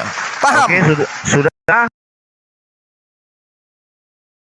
Tak dalilnya. Jangan Mana kencang-kencang dulu, Bang legalitas Zuma. si pembohong pendusta diskusi penipu aja. laknatullah ini Kita mana? bernarasi aja, tetapi jangan dipotong-potong narasi orang. Bentar, saya lagi dong. Saya gantian minta dong. legalitas kerasulannya dari Yesus mana? Aduh, inilah Ada? bernarasi boleh, tetapi jangan potong-potong. Oke, orang. host, diturunkan, host. Oke. Ah, ini takut Hewan kalau ini begitu diturunkan, nih. host. Hewan Lalu- laknatullah ini diturunkan, host. Mending saya ngaji daripada berdiskusi dengan pengikut dajjal. Gak butuh narasi di sini, gak butuh. Yang kita butuhkan di sini legalitas, bukan kebohongan, bukan penipuan. Yang kita butuhkan legalitas kerasulan. Oke? Kalau ada Kristen yang mampu membuktikan kerasulan Paulus laknatullah pendiri agama Kristen ini, silakan dinaikkan. Halo, trade in Yesus. Halo, Ada Romo lagi. gimana kabarnya? Ada Romo lagi. Ya, kabar baik. Gimana? Shalom. Assalamualaikum. Ya, Tapi kalau di room ini tidak boleh nangis loh ya, tidak boleh nangis. Bukan nangis, ngapain nangis? Yang benar itu akan selalu menang. Assalamualaikum Ya, ini Bang- warahmatullahi wabarakatuh. Waalaikumsalam warahmatullahi wabarakatuh. Bang Zuma, saya mau tanya arti kata kafir untuk agama Islam artinya apa? Kafir itu orang yang menutup diri dari ajaran Yesus. Saya lihat di itu pengertiannya di mana itu? Ya, baca Galatia 2 nomor 14. Orang yang melanggar perintah Tuhan itu disebut kafir. Oh, berarti Islam kafir melanggar perintah Yesus. Yesus itu bukan Tuhan tapi kucluk. Tuhan lah. Tuhan nenekmu kiper. Yesusmu itu kalau tidak dalam satu minggu kena lever. Paham? Yesusmu kalau tidak sikat gigi satu hari mulutnya bau. Di gua Hira. Ngerti kau? Yesusmu kalau anusnya kena bisul tidak bisa Ngerti kau? Tuhan kau turunkan, host turunkan, monyet betina ini turunkan. Di gua Hira ada setan. Monyet ini turunkan. Tuhanmu itu mantan mayat masuk ke goa, begitu keluar jadi Tuhan. Sadar kau? Mayat masuk goa keluar jadi Tuhan. Nekan yang berakal ya. Tadi mengatakan dia merendahkan baginda Rasulullah Muhammad sallallahu alaihi wasallam. Dia nggak sadar dia memajukan Paulus si pembohong ini. Coba lihat bukti kebohongannya ya. 1 Korintus 9:20. Kepada penganut Torah saya mengaku sebagai penganut Torah. Sekalipun saya tidak hidup di bawah hukum Taurat. Itu pembohong atau bukan? Coba yang ada di sini, pembohong enggak ini orang? Pembohong. Pembohong. Kepada orang-orang yang hidup di bawah hukum Taurat, aku menjadi seperti orang yang hidup di bawah hukum Taurat. Sekalipun aku sendiri Paulus tidak hidup di bawah hukum Taurat. Berarti dia apa ini? Pembohong atau apa ini? Takia. Ini pembohong, penipu, pendusta, penyesat, laknatullah alaih. Bapaknya kita nggak tahu siapa, emaknya siapa, neneknya siapa, dia dari mana nggak tahu, tiba-tiba muncul kemudian dipakai alat untuk menghujat Rasulullah Muhammad sallallahu alaihi wasallam. Allah yang memberikan legitimasi. Muhammad Rasulullah, Nabi Muhammad sallallahu alaihi wasallam adalah rasul utusan Allah. Paulus mana? Mana pengakuan Yesus? Mana pengakuan Yesus? Mengaku mengutus Paulus, mana? Ada? Enggak ada. Mana pengakuan Allah? Mengaku mengutus Rasulullah Muhammad sallallahu alaihi wasallam. Bil bayyinati was zubur wa anzalna ilaika dzikr litubayyana linnas ma nuzila ilaihim wa la'allahum yatafakkarun. Jelas. Dalilnya ada. Wa ma arsalnaka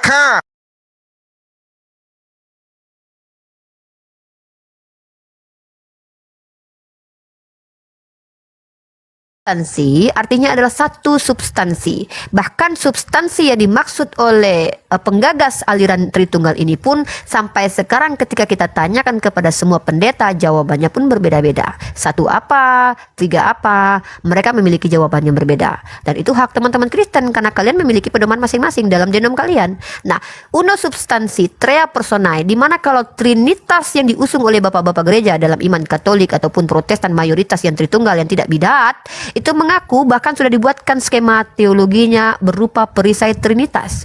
Segitiga sama sisi yang dimana dituliskan bahwa Bapa, Father is not Son, Son is not Holy Spirit, Holy Spirit is not Father. Tapi ketiganya itu uno substansi, yaitu God. Itu trinitas yang diajarkan bapak-bapak gereja. Tapi kebanyakan trinitas yang sudah dikunci oleh bapak-bapak gereja yang adalah misteri ini, padahal dia konsep pikiran bukan produk Alkitabiah, dicoba untuk dijelaskan oleh banyak sekali pendeta dengan berbagai macam analogi yang menjatuhkan mereka ke dalam kebidatan. Contoh, ketika Mikana mengatakan ini sebenarnya adalah trinitas itu Tuhan kami satu kok. Bapak, kalau dia di rumah jadi bapak, di kantor jadi direktur, di tempat tongkrongan jadi teman, tapi orangnya sama aja. Ini dia tidak tiga pribadi, tapi satu pribadi. Dia disebut dengan ajaran yang mengikuti ajaran Sabelian, oneness. Kemudian ajaran ini juga berkembang menjadi Jesus only, menafikan bahwa Bapa adalah satu pribadi, tetapi Bapa dianggap sebagai sebutan untuk Yesus ketika dia sedang di surga, ataupun sebutan lain dari Yesus itu sendiri. Nah, aliran ini pun bisa disebut sebagai aliran monofisit. Kalau tidak salah ini bisa disamakan dengan monofisit, ya, karena memanusiakan Tuhan itu. Tuhan itu betul-betul pure jadi manusia. Jadi Mikana, Pak Joshua Teu, Herdi, Billy, dan orang-orang oneness itu menganggap bahwa yang datang ke bumi bernama Yesus, makan ikan goreng, mati tersalib, itu adalah Bapa itu sendiri. Dan itu ditolak oleh Trinitas. Karena Trinitas menganut prinsip bahwa tiga pribadi ini berbeda, tapi satu substansi. Apa substansinya? Allah. Nah, padahal konsep ini menjatuhkan teman-teman Trinitas ke dalam perspektif politeis. Karena tiga-tiganya teos tapi tiga pribadi, maka ini adalah banyak teos, kemudian lebih dari satu teos. Kurang lebih seperti itu, Pak. Silakan dikoreksi kalau pemahaman saya ada yang salah, dan silakan diluruskan atau silakan ditanggapi, Pak Tommy. Monggo. Luar biasa nih Bu Rifan ya. Bisa menjelaskan Trinitas sebanyak itu ya. Atau mungkin sedikit lagi tambahannya yang lupa saya, Pak, pemanisnya.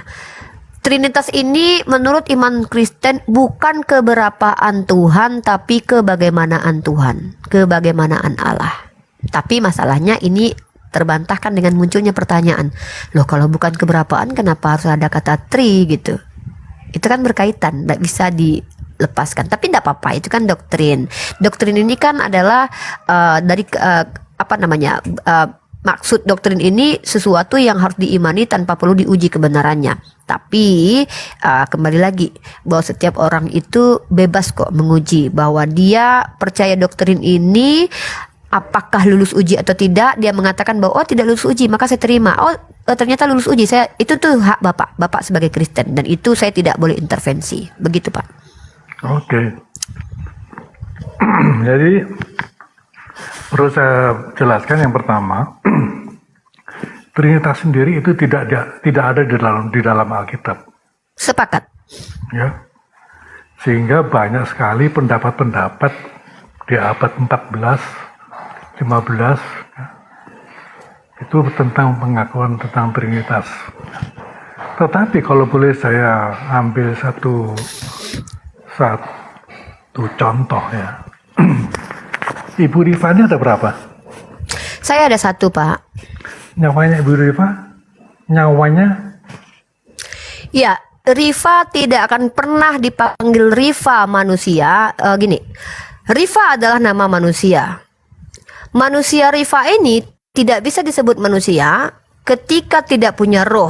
Karena kalau roh sudah pergi dari tubuh Rifa, dia bukan manusia, tapi mayat.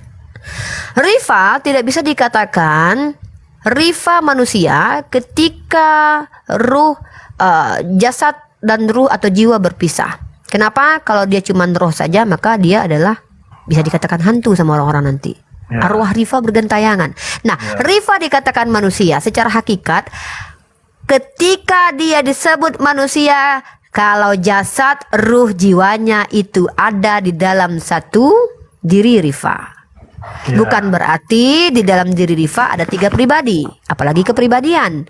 Karena kalau ada yang memiliki kepribadian ganda secara psikologi itu tidak baik, harus berobat. Nah, pribadi tidak person, saya cuma satu. Saya tidak bisa dikatakan person kalau seandainya saya terpisah roh, jiwa dan juga tubuh. Itu Pak Tommy. Ya, itulah ilustrasi bagaimana kita memberi pelajaran pemuritan kepada orang-orang Kristen yang masih baru mengenal Kristen ya. Seandainya ditanya, "Loh, kenapa Tuhanmu kok tiga?" Ya, ilustrasinya seperti itu. Izin tanpa bermaksud kurang ajar. Nah, ini menimbulkan pertanyaan kemudian, Pak. Jika ilustrasi bahwa Trinitas itu adanya tubuh, roh dan jiwa, lalu kita implementasikan dalam Trinitas, apakah Bapakmu mengatakan bahwa Bapak itu punya jasad? Jadi saya terus terang, Trinitas itu pemahamannya banyak sekali, doktrinnya banyak. Nah, itu dia. Nah, kalau kita membahas Trinitas, kita akan menjadi debatable yang panjang ya. Tidak. Ya, betul. Saya sepakat dengan Anda. Makanya dikunci sama bapak-bapak gereja bahwa Trinitas itu misteri. Nah, begini Pak, karena saya kan seorang mahasiswi ya, saya tidak bisa terima begitu saja, apalagi sesuatu yang berkaitan dengan logik. Kalau dikatakan Trinitas itu misteri, maka harusnya tidak terpecahkan Pak. Benar nggak Pak, menurut Bapak? Benar sekali itu, ya. Nah, kalau memang Trinitas itu misteri dan tidak terpecahkan, pertanyaan saya, kenapa banyak orang Kristen berusaha untuk memecahkannya gitu loh? Jadi begini, Tifa. Akal kita, otak kita tuh sebesar bakpao lah kalau kita bilang. Ya. Sebesar bakpao yang sekepal tangan ini. Padahal diri kita sendiri itu ada sebesar debu. Padahal Allah sang pencipta menciptakan dunia, menciptakan bumi yang sebesar ini. Bayangkan, otak kita yang sebesar bakpao, kita bisa mengartikan ayat-ayat firman-firman Tuhan. Apakah kita bisa mengartikan segala pikiran-pikiran Tuhan yang begitu besar?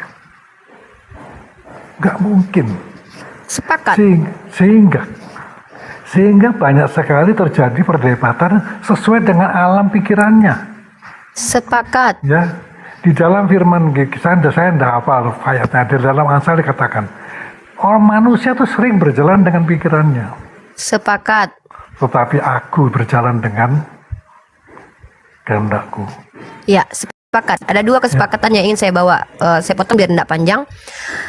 Ketika Bapak mengatakan bahwa bagaimana mungkin kita bisa mengerti setiap firman itu, betul? Kan begitu ya? Artinya begini Pak, yang justru aneh adalah ketika teman-teman kita yang Kristen, ya, mereka tidak sekolah teologi, mereka tidak memiliki background yang jelas secara akademik, kemudian mencoba menjelaskan kekristenan itu. Kalau dalam ranah Islam itu sangat terlarang Pak. Bahkan Islam sendiri ajarkan bahwa jauhilah sesuatu yang bukan kapasitasmu. Kalau kamu bukan seorang tukang cilok, jangan kau ajarkan orang cara membuat cilok. Itu dalam Islam. Jadi etika dalam akademis pun sudah diajarkan dalam Islam.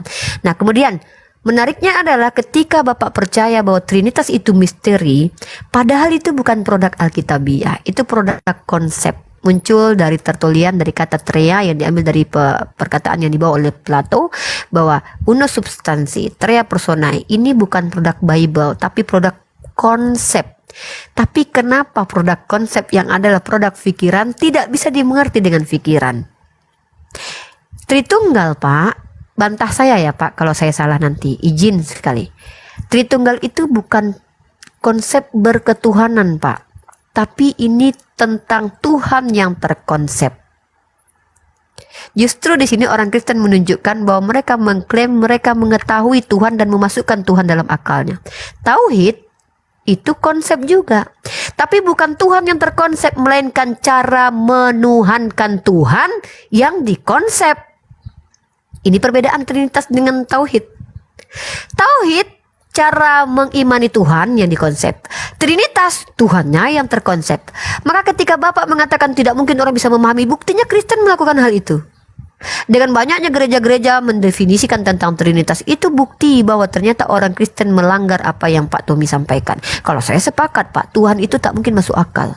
Kita bicara tentang Tuhan. Tuhan itu tidak mungkin masuk akal karena Tuhan menciptakan akal. Tapi pengajaran Tuhan karena mengajarkan orang berakal harus masuk akal karena Tuhan mengajarkan orang berakal.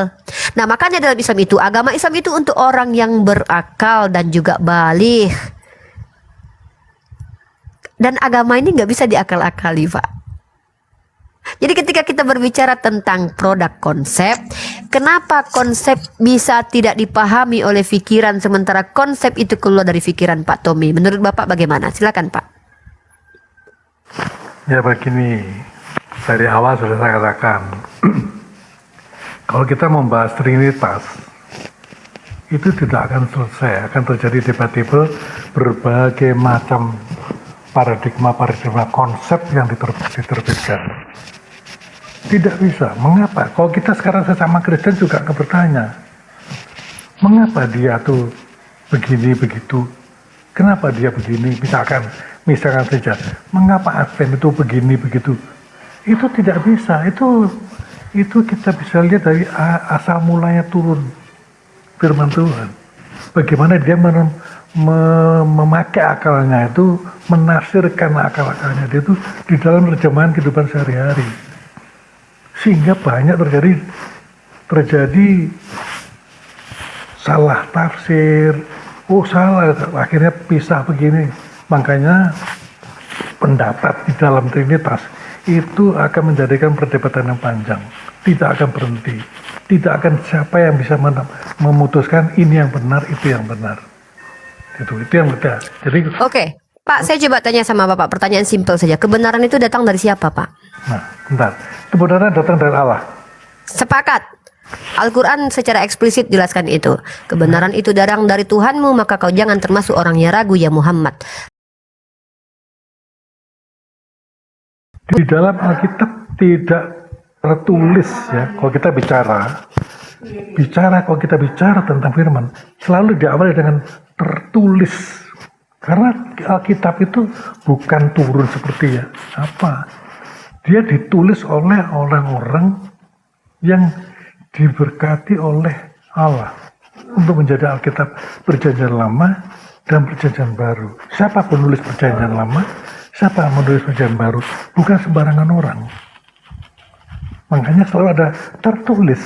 Yesus pun mengatakan tertulis, jangan kau mencobai Tuhanmu. Sepakat. Itu selalu tertulis. Berarti pengajaran Tuhan itu harus yang tertulis, benar Pak? Lah, itu menurut firman yang tertulis. Iya, iya menurut ikuti. Bapak. Iya. Iya, saya sepakat dengan Bapak. Dan ini sepakat dengan konsep Islam juga. Bahwa kebenaran datang dari Tuhan, maka kami tidak boleh membicarakan sesuatu melampaui yang tertulis. Pertanyaan saya, Trinitas ini di mana tertulisnya dalam kitab Bapak? Tadi sudah saya katakan, di Alkitab tidak ada Trinitas. Nah, berarti Trinitas itu tidak bisa dikatakan sebuah kebenaran. Bapak sepakat tidak dengan diskusi kita barusan? Maka dari itu terjadilah perdebatan. Jangan bertanya lagi kepada saya tentang Trinitas. Enggak, gini Pak. Saya tahu Bapak menghindari perdebatan dengan saya. Saya dengan Bapak tidak akan terjadi perdebatan kok. Saya yakinkan Bapak. Saya janjikan kepada Anda, wahai Pak Tommy yang saya hormati, saya tidak akan berdebat dengan Anda. Belum Bapak berbicara, insya Allah saya diberikan oleh Allah intuisi lah ya istilahnya ya. Saya insya Allah tahu orang seperti Pak Tommy ini bukan orang yang suka berdebat. Insya Allah saya tahu itu. Maka saya janjikan kepada Anda, wahai saudaraku Bapak Tommy, Bapakku yang saya hormati, saya tidak akan berdebat dengan Anda. Tapi saya tentu seorang mahasiswi ini kan sangat bergairah ketika mendengarkan ada ilmu baru, ada pemahaman baru. Maka saya sebagai seorang pelajar ini bukan mendebat Pak, tapi bertanya untuk tahu. Dari tadi kita sudah berdiskusi panjang kali lebar, lalu kita sudah menyepakati beberapa hal dan banyak hal kita sepakati. Satu, kebenaran itu datang dari Tuhan. Maka Anda sudah menggiring saya bahwa sesuai dengan doktrin ajaran Islam juga, bahwa kebenaran itu dari yang tertulis di kitab suci kita. Ketika Bapak sudah akui bahwa Trinitas tidak tertulis dalam Bible, maka secara konsekuensi logik saya akan membawa sebuah kesimpulan bahwa Trinitas bukanlah sebuah kebenaran. Gitu Pak. Bapak yang bantah saya kalau memang Bapak membantah, karena kita tidak perlu berdebat. Begitu Pak. Tepuk gemuruh. Tok. Ya Bapak, kalau boleh kita kenalan deh, kita ngobrol-ngobrol deh. Bapak seorang pendeta atau seorang pastor atau seorang akademisi dari kekristenan Pak? Pak Tommy, izin Ananda bertanya nih kepada Bapakku nih. Bapak seorang pastor atau seorang pendeta? Mungkin Bapak nggak tahu cara membuka mic. Coba buka mic-nya. Mic-nya itu ada di tanda mic, bentuk mic nih, klik aja nanti kebuka mic-nya. Ya. Bukan pendeta, bukan pastor. Saya jemaat biasa. Tawaduk sekali Bapak ini ya, prinsip Islamnya. Saya tidak bohong. Loh, kalau bohong itu sudah membohongi diri sendiri. Iya, itu betul, sama saja membohongi Tuhan. Saya percaya. Tidak benar. Saya percaya. Iya. Ya? Baiklah Pak. Jadi saya adalah orang yang pernah berdiskusi dengan beberapa pendeta Bapak. Jadi ketika pendeta-pendeta Bapak mencoba menjelaskan kepada saya Trinitas, saya pun mendapatkan banyak wawasan dari mereka. Gitu. Ya intinya gini Pak Tommy, tidak perlu kita berdebat kalau memang Bapak bukan seorang pendebat. Bapak juga tidak perlu menjelaskan iman Kristen kalau memang Bapak tidak ingin menjelaskan. Bapak juga tidak perlu bertanya tentang Islam kepada saya kalau Bapak tidak ingin bertanya. Kalau Bapak ingin menyimak diskusi, standby Bapak di sini. Kalau ingin Bapak bertanya, silakan bertanya. Kalau ingin menyatakan, silakan menyatakan. Ada lagi yang mau disampaikan kepada saya Pak? Kalau boleh saya, kalau bertanya, kalau menjelaskan tentang tadi kita sudah singgung mengenai roh, gitu.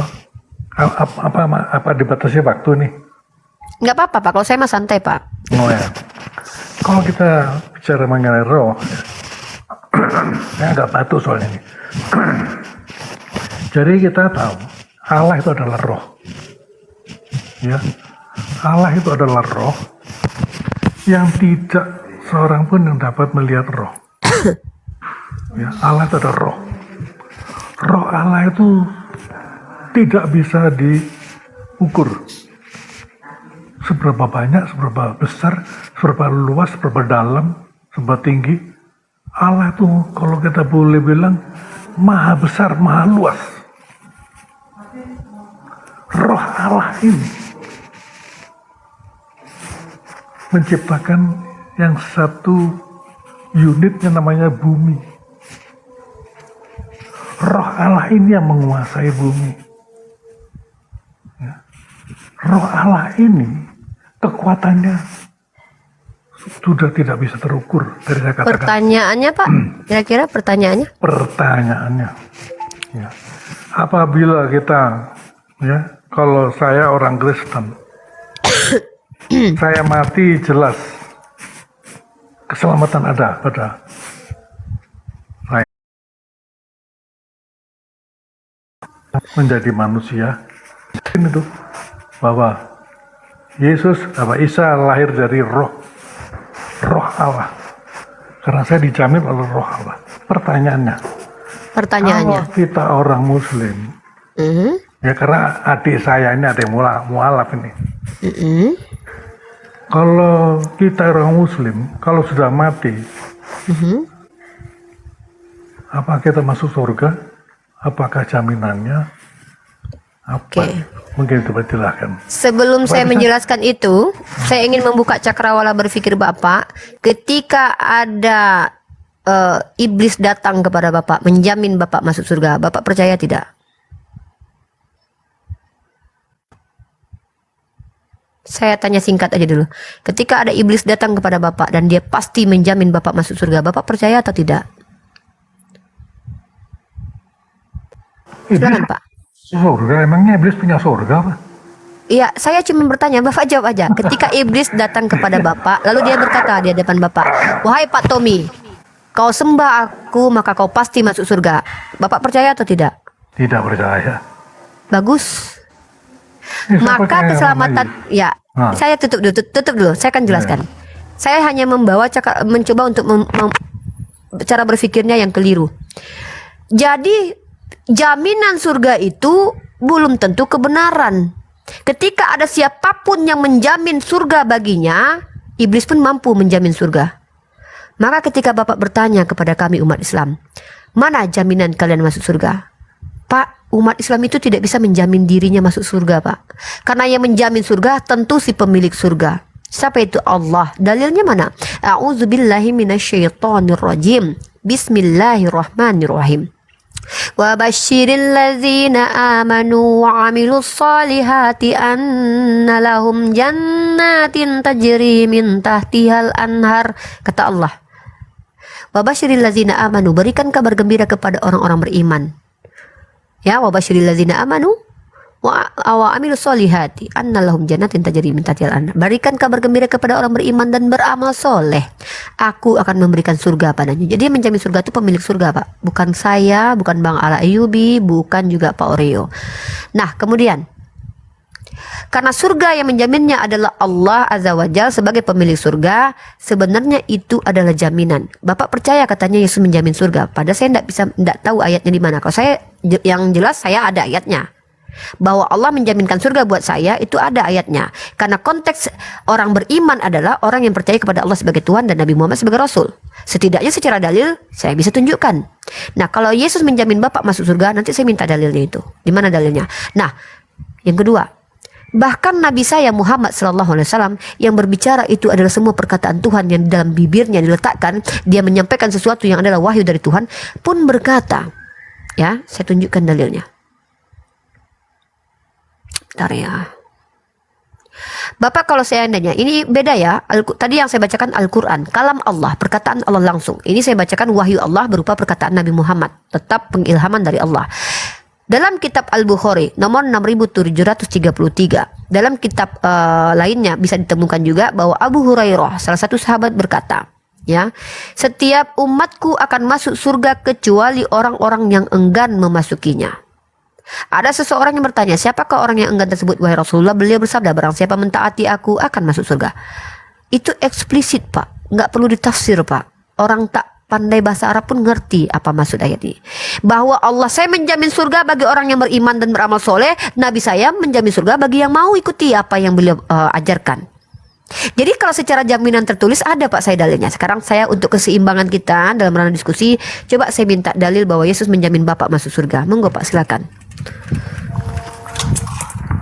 Pertama tadi saya counter dulu pernyataan. Silakan dikonter dulu.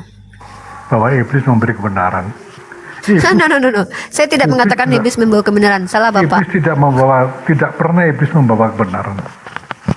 Karena di dalam Yohanes 14:6 kalian menjawab pertanyaan ibu, ya. Akulah jalan, hidup, dan kebenaran. Artinya apa? Jalan kemana? Jalan ke surga. Hidup kemana? Bagaimana? Hidup nanti di surga. Kebenaran apa? Kebenaran adalah sumber dari Allah. Semua yang difirmankan oleh Yesus di dalam Yohanes 14:6 itu adalah pegangan kita. Itu adalah jaminan kita. Tertulis di situ, Yesus yang bicara. Yesus itu siapa? Kembali pada roh tadi itu. Roh Allah yang menjadi manusia. Roh Allah itu, Pak, coba fokus di tema kita, Pak. Kalau masalah iblis tadi itu, Bapak baca 2 Korintus pasal 11 ayat 14. Iblis bisa menjadi malaikat terang dalam iman Bapak. Jadi kalau Bapak bilang iblis itu tidak bisa membawa kebenaran, menyamar jadi orang benar, bisa dia, Pak. 2 Korintus 11 ayat 14. Ya, hal itu tidak mengejutkan karena iblis pun menyamar menjadi seperti malaikat terang. Malaikat terang pembawa pesan Allah, ya. Jadi begini, Pak, saya hanya mengatakan ketika ada yang mengatakan, Sumanto, Rifa, kalau kau menyembah aku, kata Sumanto, maka kau dijamin masuk surga. Nah, maka saya tidak perlu percaya atas jaminan Sumanto. Nah, Bapak terhadap diri Bapak. Sementara saya bawakan dalilnya bahwa Allah saya menjamin surga, Nabi saya menjamin surga. Nah, Bapak ketika mengatakan Bapak dijamin surga oleh Yesus, itu pakai data apa? Dalilnya apa? Itu yang saya minta, Pak, biar kita tidak debat kusir. coba Ibu baca tadi Yohanes 14:6. Oke, kita baca ya. Yohanes. Baca coba. Yohanes 14 ayat 6. 14 ayat 6 ya. Kita baca baik-baik ya. Ya. Nah, kita baca di sini Yohanes pasal 14 ayat 6 ya. Kata Yesus kepadanya, akulah jalan dan kebenaran dan hidup. Tidak ada seorang pun yang datang kepada Bapa kalau tidak melalui aku. Pertama saya kritisi ayat ini ya. Ayat ini ditolak oleh perjanjian lama. Henok tanpa kenal Yesus bertemu Bapa, bahkan diangkat oleh Bapa ke surga tanpa mati dulu, tanpa meminum darah Yesus, tanpa tahu siapa Yesus, karena nama Yesus sebagai Tuhan belum ada dalam kitab Anda. Itu perjanjian baru, perkataan Yohanes 14 ayat 6 ini dibantah oleh perjanjian lama. Realitasnya bahwa Henok pernah naik ke surga tanpa kenal Yesus. Itu yang pertama. Yang kedua, pernyataan Yesus ini tidak mengangkat derajat dia sebagai orang yang menjamin Bapa masuk surga, karena dia berkata, Yesus berkata, aku adalah jalan dan kebenaran dan hidup. Kami umat Islam percaya bahwa dia adalah jalan. Yang namanya jalan bukan tujuan, Pak.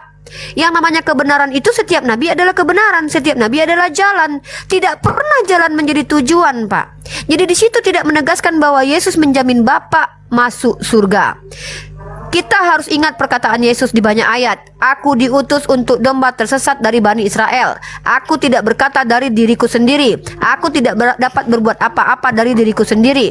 Kalau saya umat Islam tidak beriman, saya kalau tidak percaya bahwa Yesus adalah jalan kebenaran untuk Bani Israel. Dosa Pak saya Pak. Bahkan saya bisa kafir kalau tidak mengimani, karena itu masuk dalam rukun iman saya. Nah, jadi perkara Yesus adalah jalan kebenaran, umat Islam juga memahami Pak bahwa dia adalah perantara antara Tuhan dengan umatnya, yaitu Bani Israel. Di mana ayat ini, satu term di ayat ini bisa diterjemahkan bahwa Bapa dijamin surga oleh Yesus. Tolong dijelaskan. Minimal jangan lari konteks dari teks Pak. Tapi kalau Bapak disclaim dulu, memang kalau kami Kristen penjelasannya memang lari dari teks. Nggak apa-apa. Nggak apa-apa, saya hargai itu. Sudah, ya gini, kalau saya mau menjelaskan ya, ini tidak melulu ke ayat itu.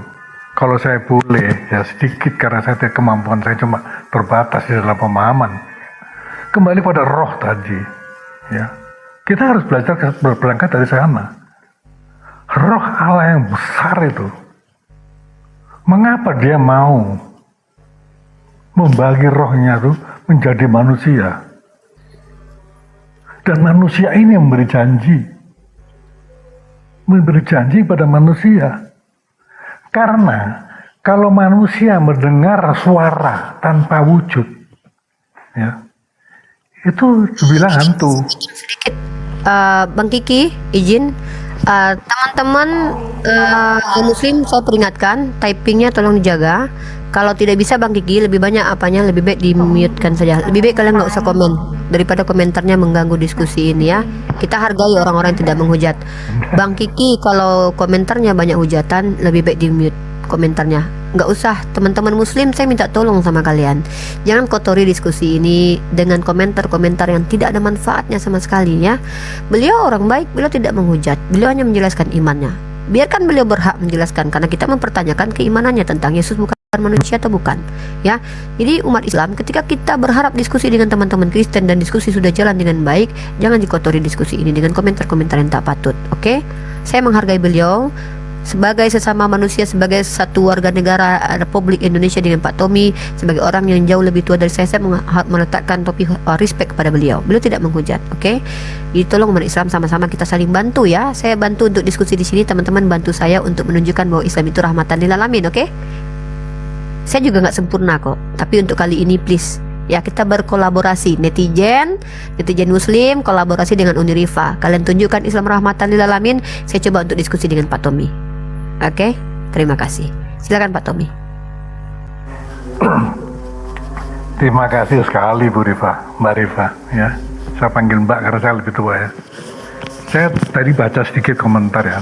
Saya jelaskan lagi. Saya ini bukan pendeta, saya bukan pastor, saya bukan yang suka khotbah, ya. Bahkan tadi lihat dia bilang khotbah saja di sana ya. Saya ulangi, saya hanya bekas pegawai negeri aja biasa, ya. Saya sebagai jemaat orang Kristen, itu saja titik. Gak apa-apa. Ya, menjawab yang tadi, kembali pada roh tadi, ya. Makanya begitu roh Allah ini sudah turun jadi manusia, manusia tadi yang namanya Yesus itu benar-benar seperti manusia, hakikatnya manusia benar, bisa sakit, bisa menderita, bisa lapar, bisa manusia sama seperti kita ya. Tetapi di dalam rohnya dia,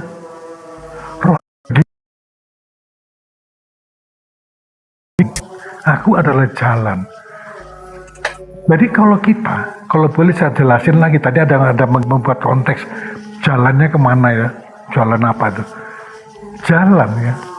Kalau kita tahu bahwa surga itu ada, kita percaya bahwa surga itu ada, jalannya di mana? Jalannya kita tidak tahu. Jalannya hanya satu. Kalau kita mengenal Yesus, karena kalau kita mengikut dia adalah jalan.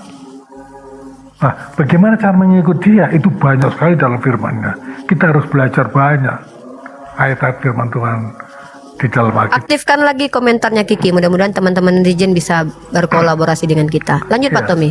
Nah, kemudian yang kedua, begitu kita sudah mengenal jalan, ya, kita akan diantar, dibimbing, karena kita tidak bisa hidup dengan kekuatan kita sendiri. Saya bicara dengan Mbak Rifa, ini bukan kebetulan, tapi semua itu ada yang mengendalikan kehidupan.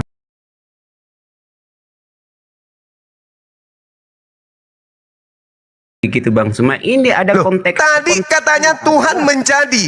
Kalau Ini- Tuhan menjadi batu, berarti Tuhan berubah menjadi batu. Tuhan menjadi kambing, berarti Tuhan berubah menjadi kambing. Tuhan menjadi goa, berarti Tuhan berubah jadi goa. Tuhan menjadi sepatu, berarti Tuhan menjadi sepatu. Tuhan menjadi daging, berarti Tuhan menjadi daging. Iya Bang Suma, Tuhan menjadi. Oke. Apakah Tuhan bisa berubah menjadi makhluk? Tuhan jadi batu itu ada di keyakinan Bang Suma gitu loh, yang kumpul. Apakah Tuhan bisa berubah menjadi makhluk? Bertahun-tahun cari uang hanya untuk pergi cium batu. Apakah Tuhan bisa berubah menjadi makhluk? Teofani, bahkan Tuhan bisa berinkarnasi. Tuhan bisa berinkarnasi artinya Tuhan bisa berubah menjadi makhluk, betul? Itu Bang Suma, silakan kumpulkan harta untuk pergi memperkaya orang Arab sana. Ente tadi mengatakan Tuhan kami berubah menjadi batu. Tuhan ente punya batu jakar 2. Jadi kalau mau diskusi, lanjut. Tuhan di dalam ajaran Kristen menjadi manusia, menjadi tangan, menjadi kaki manusia, menjadi lambung manusia, dan juga menjadi batu zakar manusia. Betul? Tuhanmu berinkarnasi menjadi manusia. Dengan kata lain, Tuhanmu berinkarnasi menjadi makhluk yang berbiji zakar. Mampus. Masih mau kau datang besok? Masih mau kau datang besok. Udah, saudara diam. Tolong yang menyesatkan open mic. Apakah di dalam Yesaya 55 nomor 11 ini, demikianlah firmanku yang keluar dari mulutku? Yang mana yang Yesus di sini? Mulut itu firman. Atau firman? Udah, jatamu udah. Udah, sudah. Jatamu sudah. Oke, Otakmu. Ya, duduk santai, dengarkan yang menyesatkan ini ngomong. Silakan. Yesaya 55 nomor 11, demikianlah firmanku yang keluar dari mulutku. Yesus di sini di mana? Sebetulnya saya masih tertarik tentang bahas firman tadi. Akan Nah, tetapi ini firman, ini masih bahasan firman ini. Kok otakmu nggak nyampe-nyampe? konteksnya Yesaya tadi. Yesaya 55 nomor 11, demikianlah firmanku yang keluar dari mulutku. Saya ingin tahu, Yesus di sini yang mana? Yang mulut atau yang firman? Oke, Anda tanya Yesus ya. Yesus dan firman ya. Lah itu kan Tuhanmu kan? Katanya firman itu menjadi manusia. Nah sekarang saya ngambil Yesaya 55:11. Demikianlah firmanku, dabar, yang keluar dari mulutku, fi atau pi atau p. Nah sekarang yang mana yang Yesus di sini? Firman yang keluar dari mulut Tuhan atau mulut Tuhan? Yang mana yang Yesus? Pertanyaannya kok banyak ngalor ngidulnya ya. Jawabannya ini butuh panjang apa pendek nanti? Lebih panjang Pertanyaan saya, yang mana yang Yesus? Firman yang keluar, hei, yang mana yang Yesus? Firman, yang mana yang Yesus? Firman, yang mana yang Yesus di sini? Firman yang keluar dari mulut atau mulut sebagai tempat keluarnya firman? Yang mana yang Yesus? Oke ya, Anda mempertanyakan Yesus dan firman yang dinyatakan di dalam Yesaya. Dari mulutku ya kan, di mana ada Yesus? Yesus itu sesungguhnya yang saya jelaskan di awal, itu nama kemanusiaan dari firman Allah yang turun menjadi manusia. Tunggu. Hei. Saya tidak tanya Yesus itu nama kemanusiaan. Yang saya tanya, pada saat Tuhan mengatakan dirinya, firmanku yang keluar dari mulutku, Ini Tuhan pencipta langit dan bumi nih yang berkata. Saya tanya, Yesus itu siapa di situ? Firman yang keluar dari mulut Tuhan atau mulut Tuhan? Yang berfirman kepada Musa, yang berfirman kepada Adam, yang menciptakan langit dan bumi, itu hakikat keilahian Yesus. Firman. Saya bertanya, makanya saya bertanya, kenapa kamu tidak pede ketika saya tanya? Demikianlah firmanku yang keluar dari mulutku. Yang saya tanya, Yesus ini yang mana? Firmankah atau mulut? Adanya itu hakikat keilahian Yesus yang berfirman kepada Abraham, kepada Adam, yang menciptakan langit dan bumi. Oke. Nah, maka muncul pertanyaan. Muncul pertanyaan. Kalau begitu, yang mana yang Yesus? Firman yang keluar dari mulutkah atau mulut yang berkata itukah Yesus? Yang mana? Pertanyaannya setengah jam, tapi karena kamu bahlul, kamu mengatakan Yesus itu adalah hakikat pencipta. Hakikat Yesus itu adalah pencipta. Kalau Yesus itu hakikatnya pencipta, saya tanya, Yesaya 55 nomor 11, demikianlah firmanku yang keluar dari mulutku. Yesus di sini yang mana? Firman yang keluar dari mulut atau mulut yang mengeluarkan firman? Yang mana yang Yesus di situ? Lul. Hakikat keilahian Yesus sejak kekal sampai kekal. Kemanusiaan Nenek sang firman Mukiper, yang saya tanya, kalau Yesus itu punya hakikat keilahian, pertanyaan saya lol, ya, demikianlah firmanku yang keluar dari mulutku. Yesus di sini yang mana lol? Firman yang keluar dari mulut atau mulut yang mengeluarkan firman? Yesus di sini yang mana?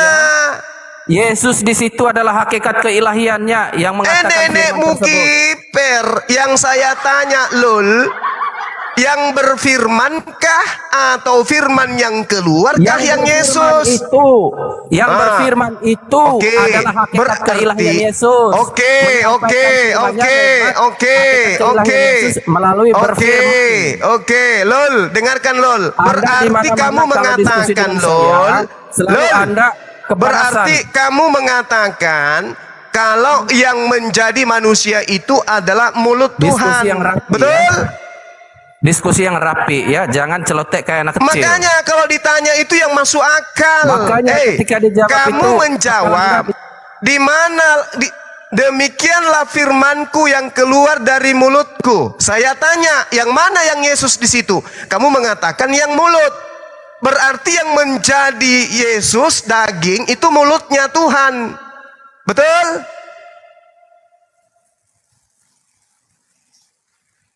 Lol. Jawab lol. Yang menjadi Yesus ini mulutnya Tuhan. Siapa? Yang menjadi Yesus ini mulutnya Tuhan. Mulut dari kemanusiaan firman Allah yang bernama Yesus yang turun menjadi manusia yang bernama Yesus. Saya tanya, yang menjadi manusia Yesus yang kamu tuhankan itu, Tuhan itu tetap mulutnya Tuhan, penguasa yang bersifat goib, dol. Mulutnya Tuhan yang menjadi Yesus atau firman yang keluar dari mulutnya Tuhan yang menjadi Yesus? Tuhan punya mulut? Saya tanya Anda, kapan Tuhan punya mulut? Yesaya 55 nomor 11. Demikianlah firmanku yang keluar dari mulutku. Di situ Anda membayangkan mulut Tuhan itu, mulutnya itu bersifat. Ya terserah. Makanya demikianlah firmanku yang keluar dari mulutku. Pertanyaannya, yang mana yang menjadi Yesus? Sebelum Anda mulut bertanya, Tuhan atau firman yang keluar dari mulut Tuhan? Yang mana yang menjadi Yesus? Anda paham di situ, itu mulut secara ilahi apa mulut secara fisik? Wala quwata illa billah. Jangan-jangan Anda susahnya membayangkan seperti mulut Anda. pemakan babi ini menyembunyikan kebenaran, padahal dia tahu sebenarnya pertanyaan saya, dia ngerti sebenarnya, tapi dia malu. Kenapa? Karena sejatinya bukan mulut Tuhan yang menjadi Yesus, tapi yang menjadi Yesus itu adalah firman yang keluar dari mulut Tuhan. Itulah yang menjadi Yesus. Tapi karena dia malu, dia mutar-mutar. Apakah mulut di situ mulut seperti manusia? Bukankah di dalam keyakinanmu manusia itu serupa dengan Tuhan kucluk balau mate? Hah? Kenapa kau lagi bertanya? Balau mate. Kenapa kamu bertanya? Mulut yang dimaksud di situ sama seperti mulut Tuhan. Bukankah dalam konsep paganmu itu mengatakan Tuhan serupa dengan manusia kucluk? Pagan diciptakan oleh siapa? Saya tanya kamu. Itu lari-lari kemana? Udah, kau turun. Turun. Pergi ke gereja sana. Kau di sana, kau cebok pakai air 1 sendok. Udah, kau turun. Otak dekat dari kepala, dari mulut, tapi nggak paham-paham. Dasar bahlul. Sok tahu. Sebenarnya itu dia tahu pertanyaan. Kalau tahu, ngerti dia. Halo Bang Suma. Entar dulu bro. Kalau dia jawab jujur, artinya apa? Yesus diciptakan dengan Nah, untuk menghindari itu ya diputar-putar lah, hakikat lah, apalah gitu loh intinya. Saya bacakan dalil ya. Saya bacakan dalil untuk kalian ya. Mazmur 33 nomor 9. Ya. Sebab Tuhan berfirman, maka semuanya jadi. Oke? Tuhan memberi perintah, maka semuanya ada. Yang menjadi dan yang ada ini adalah ciptaan, yang mana keberadaannya diawali dengan Tuhan berfirman. Tuhan berfirman melalui kehendaknya. Kehendaknya kemudian Yesaya 55 nomor 11 melalui mulut. Mulut di sini tidak serupa dengan mulutmu. Mulut Tuhan tidak serupa dengan mulut manusia. Ini hanya penjelasan Tuhan bahwa sumber firman itu ada pada diri Tuhan, disebut al-kalam, sifat yang melekat pada diri Tuhan. Nah sekarang kebingungan demi kebingungan ya dipanen oleh orang Kristen karena Kristen mengatakan firman menjadi manusia. Ketika diperhadapkan dengan Yesaya 55 nomor 11, Mazmur 33 nomor 9, yang mana yang Yesus di sini? Yang memberi perintahkah atau suara yang keluar dari mulut Tuhan? Yang mana yang Yesus? Bingung. Mutar kemana-mana. Ini kitab yang Anda genggam setiap hari, berbicara mengenai konsep ketuhanan. Kok malah nggak nyampe otaknya? Demikianlah firman yang keluar dari mulutku. Dia tidak akan kembali dengan sia-sia. Sebelum yang aku perintahkan itu tercipta, ada sesuai dengan instruksi. Misalnya dalam aspek kecil skala manusia, Bang Handi berkata, aku ingin pasar Senen beli ikan. Dinarasikan kemudian, pada mulanya adalah perkataan itu bersama-sama dengan Bang Handi, dan perkataan itu adalah Bang Handi. Tak ada masalah kan? Perkataan keluar dari mulut Bang Handi, aku ingin ke pasar Senen beli sepatu atau beli ikan. Ikan pada mulanya adalah perkataan. Perkataan yang tadinya bersama dengan Bang Handi. Terlontar keluar perkataan itu menjadi sebuah kenyataan. Jadi ikan ini pada mulanya adalah Bang Handi. Bukan ikan ini adalah Bang Handi. Sampai di sana sampai otaknya. Nalarnya kena. Masakan Tuhan menjadi manusia? Masakan mulut Tuhan menjadi manusia? Kalau mulut Tuhan menjadi manusia, berarti sifat berkata-kata Tuhan sudah terbatas, karena sifat kemaha berkataan Tuhan ini menjadi makhluk yang tidak mampu berkata-kata. Yesus mengatakan, Yohanes 12:49, aku tidak dapat berkata-kata dari diriku sendiri. Lalu, mana sifat mulut tadi? Mana sifat berkehendak tadi? Mana sifat berkata-kata tadi? Yang tadinya gagah berani. Dia memberi perintah maka semuanya jadi. Dia memberi perintah maka semuanya ada. Mana perintah itu? Mana kejagoannya tadi? Hilang. Aku tidak dapat berkata-kata dari diriku sendiri. Katanya Anda adalah sang firman. Katanya Anda ini adalah mulut Tuhan yang menjadi manusia. Sifat keberkataan Tuhan itu yang menjadi manusia katanya. Harusnya Anda bebas. Tralalalala, tralalalala, trilalalala. Aku berkata apa saja pasti semua terjadi. Mana? Aku tidak dapat berbuat apa-apa. Aku tidak dapat berkata-kata dari diriku sendiri. Apa yang aku katakan adalah apa yang diperintahkan.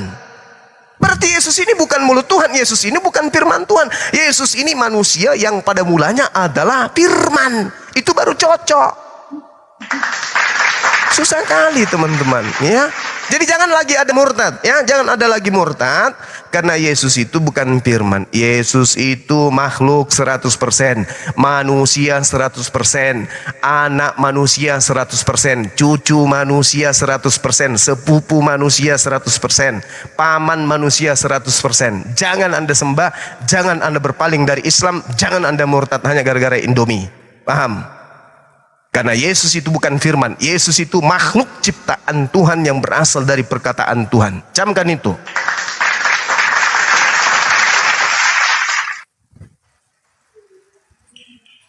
Ya, silakan Gilbert Boy. Ada yang mau disampaikan?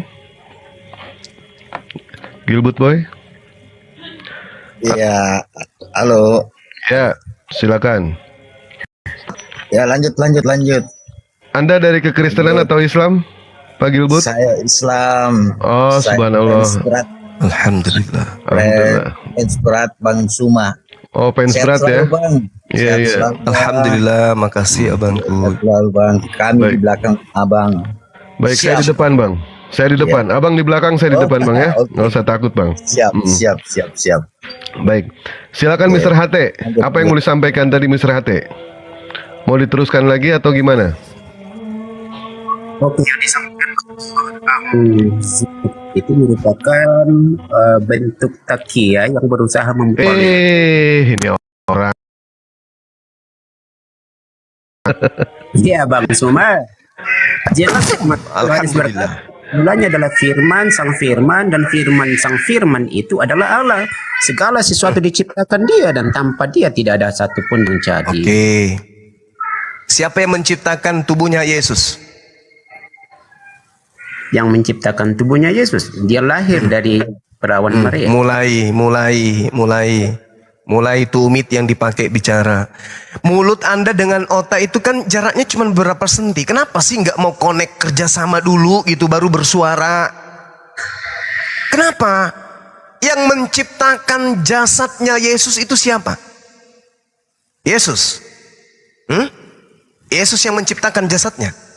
Bang Suma, dia itu dalam rangka penyelamatan Bang Suma. Saya tidak tanya doktrin, yang saya tanya logika sehat Anda. Yang menciptakan embrio di dalam tubuh Yesus Maria itu dalam rahimnya itu siapa yang ciptakan? Yesus. Ini Bang Suma, sang firman itu adalah sang pencipta dan dia betul. Saya tidak sedang tanya sang firmannya, yang saya tanya ini ciptaannya berupa daging. Yang ciptaannya itu adalah Bang Suma yang fana. Siapa yang menciptakan dagingnya Yesus? Jawab. Dia lahir dari perawan Maria, Bang. Saya tidak tanya lahir di mana. Mau dia lahir di kandang sapi, kandang ayam, kandang tikus, saya nggak tanya. Yang saya tanya, siapa yang menciptakan dagingnya Yesus? Dia lahir dari anak perawan Maria. Saya tidak tanya dia lahir di mana, lahir dari apa. Yang saya tanya, siapa yang menciptakan dagingnya Yesus? Yang Bible katakan itu dia dikandung dari seorang perawan. Nah. Ya Allah, ya Robi. Susahnya. Gila, kuping, bener-bener. kenapa kuping itu disimpan di kepala bukan dekat anus? Karena kuping dipersiapkan untuk mendengarkan agar semua materi yang masuk di kuping segera dicerna oleh pabrik yang bernama otak. Setelah dicerna oleh otak untuk membedakan ini otak manusia atau otak ayam, maka nanti kita lihat hasilnya yang keluar dari mulutnya tuh. Kalau yang keluar dari mulutnya itu adalah ilmu, maka itu otak yang hasil yang diproduksi otak manusia. Tapi kalau yang keluar dari mulutnya itu hanya bunyi suara tanpa makna, berarti otaknya itu ada rusak. Kalau jasadnya manusia tapi tidak mencerminkan manusia dalam penaparannya, maka rusak otaknya. Ini makanya kuping dipasang, itu hikmahnya. Kuping dua kiri kanan supaya insting kita ketika mendengarkan materi masuk ke otak, dicerna, dikelola oleh pabrik otak, keluar. Disebutlah akal manusia yang berbicara.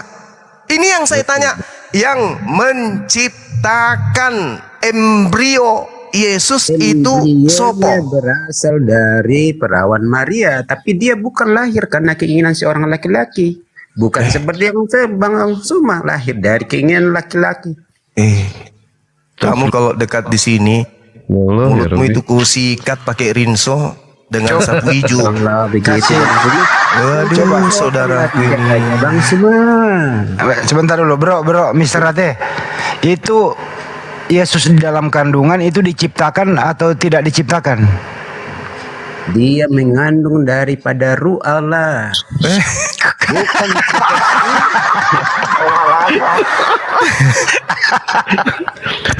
Mister HT, nanti besok ada acara ini, ada acara pembagian otak. Ente datang ya nanti ya. Ya, ada acara pembagian otak. Ya datang. Oh ya. Jangan sampai nggak datang. Atau gini deh. Coba ganti pertanyaan. Itu di dalam kandungan Maria itu, bro, itu Tuhan atau manusia? Izin balik saya bertanya nih, Bang. Ntar dulu terakhir. Itu isi kandungan Maria itu. Hei. Itu isi kandungan Maria itu manusia atau Tuhan?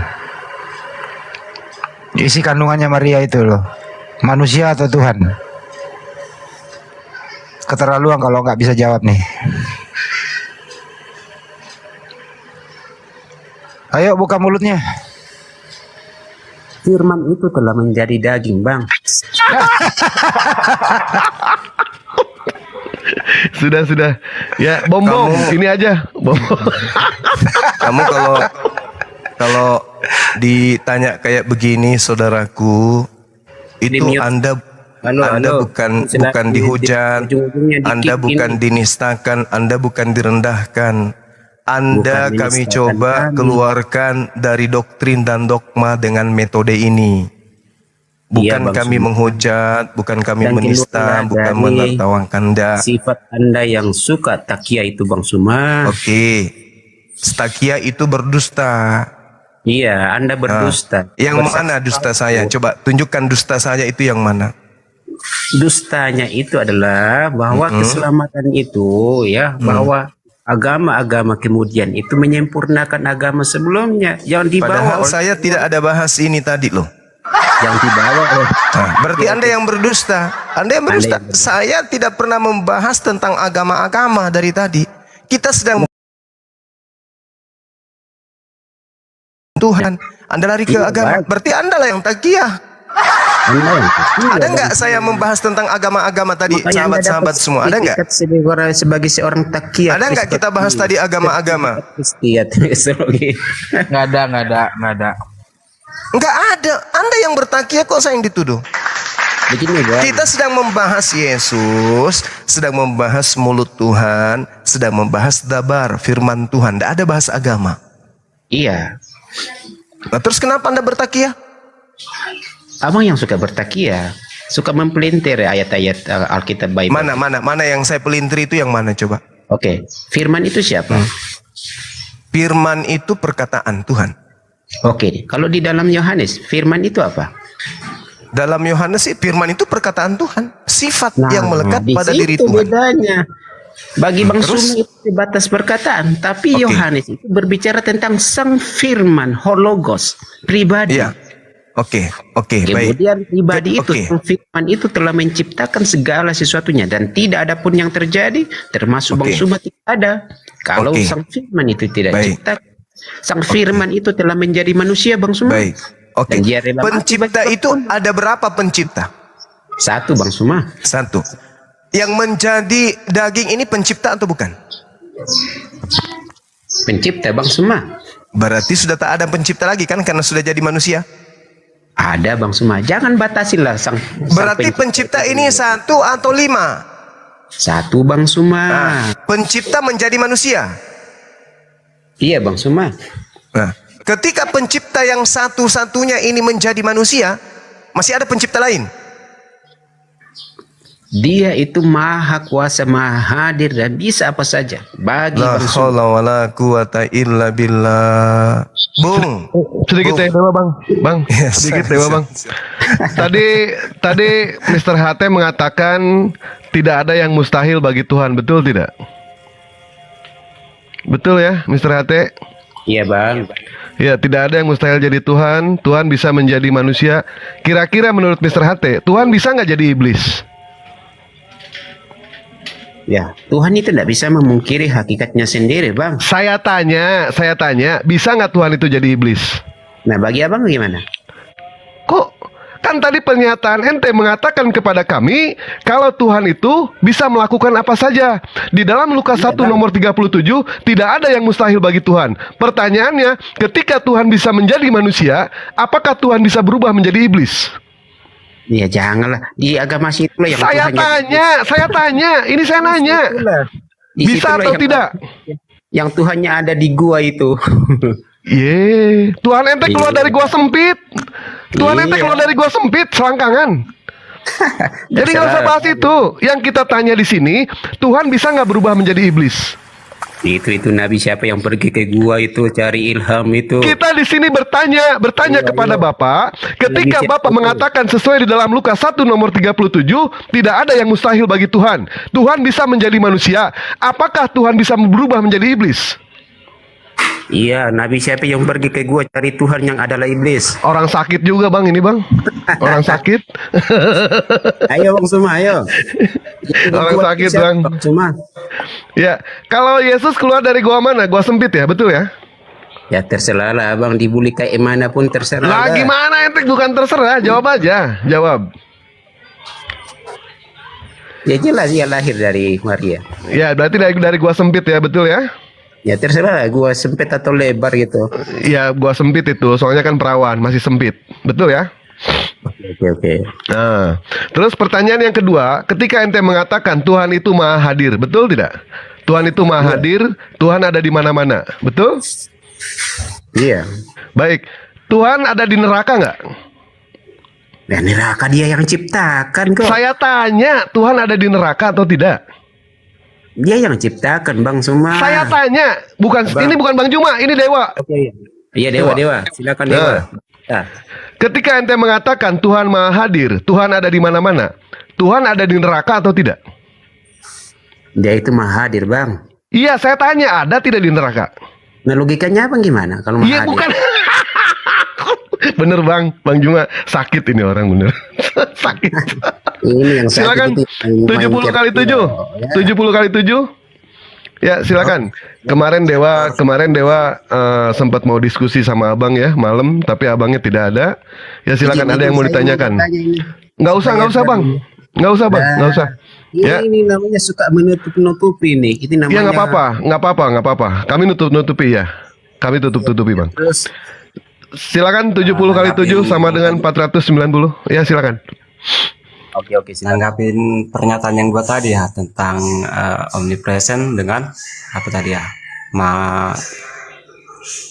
Bisa segalanya itu. Betul.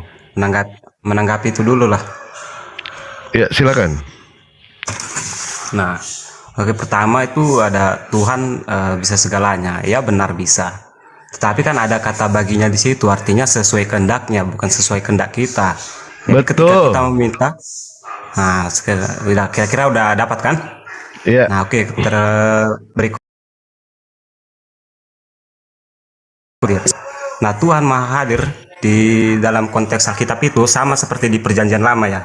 Artinya bukan Tuhannya sendiri yang hadir gitu di samping kita, bukan. Tetapi kuasanya.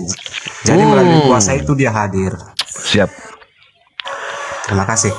Baik, itu pernyataan yang betul kalau menyatakan seperti itu. Justru kalau misalkan ada pernyataan Tuhan itu ada di mana-mana, Tuhan bisa melakukan apa saja, ini sangat berbahaya. Pernyataan seperti itu. Tentu ada hal yang mustahil Tuhan lakukan. Sebagai contoh bahan analogi, kita tahu Presiden Pak Jokowi. Presiden Pak Jokowi itu apakah punya kuasa? Punya kuasa. Punya kuasa, berkuasa, tetapi dia tidak maha kuasa. Tapi ada hal yang tidak bisa dilakukan oleh Presiden Jokowi. Contohnya apa? Pada saat melakukan sidang paripurna, apakah Presiden Jokowi ketika menghadiri rapat boleh tidak menggunakan baju, tidak menggunakan celana? Boleh tidak? Bisa tidak? Ketika Joko Widodo, Presiden Joko Widodo menghadiri yang namanya satu rapat, Presiden Jokowi tidak menggunakan baju, tidak menggunakan celana, bisa atau tidak? Tidak boleh. Bisa bang, bisa. Kenapa tidak bisa? Cuma pertanyaannya pantas atau tidak? Pertanyaannya seperti itu. Sama hanya seperti Tuhan. Masa Tuhan bisa berubah menjadi iblis? Itu hal yang tidak mungkin. Karena kita tahu di dalam Maliaki 3 ayat 6 bahwasanya aku Tuhan tidak berubah. Jadi Tuhan itu tetap. Begitu ya. Silakan Bang Jum. Dewa izin ini dulu ya, izin zuhur dulu. 10 menit aja, 15 menit. Atau nggak Bang Andi, silakan. Izin turun abang-abang.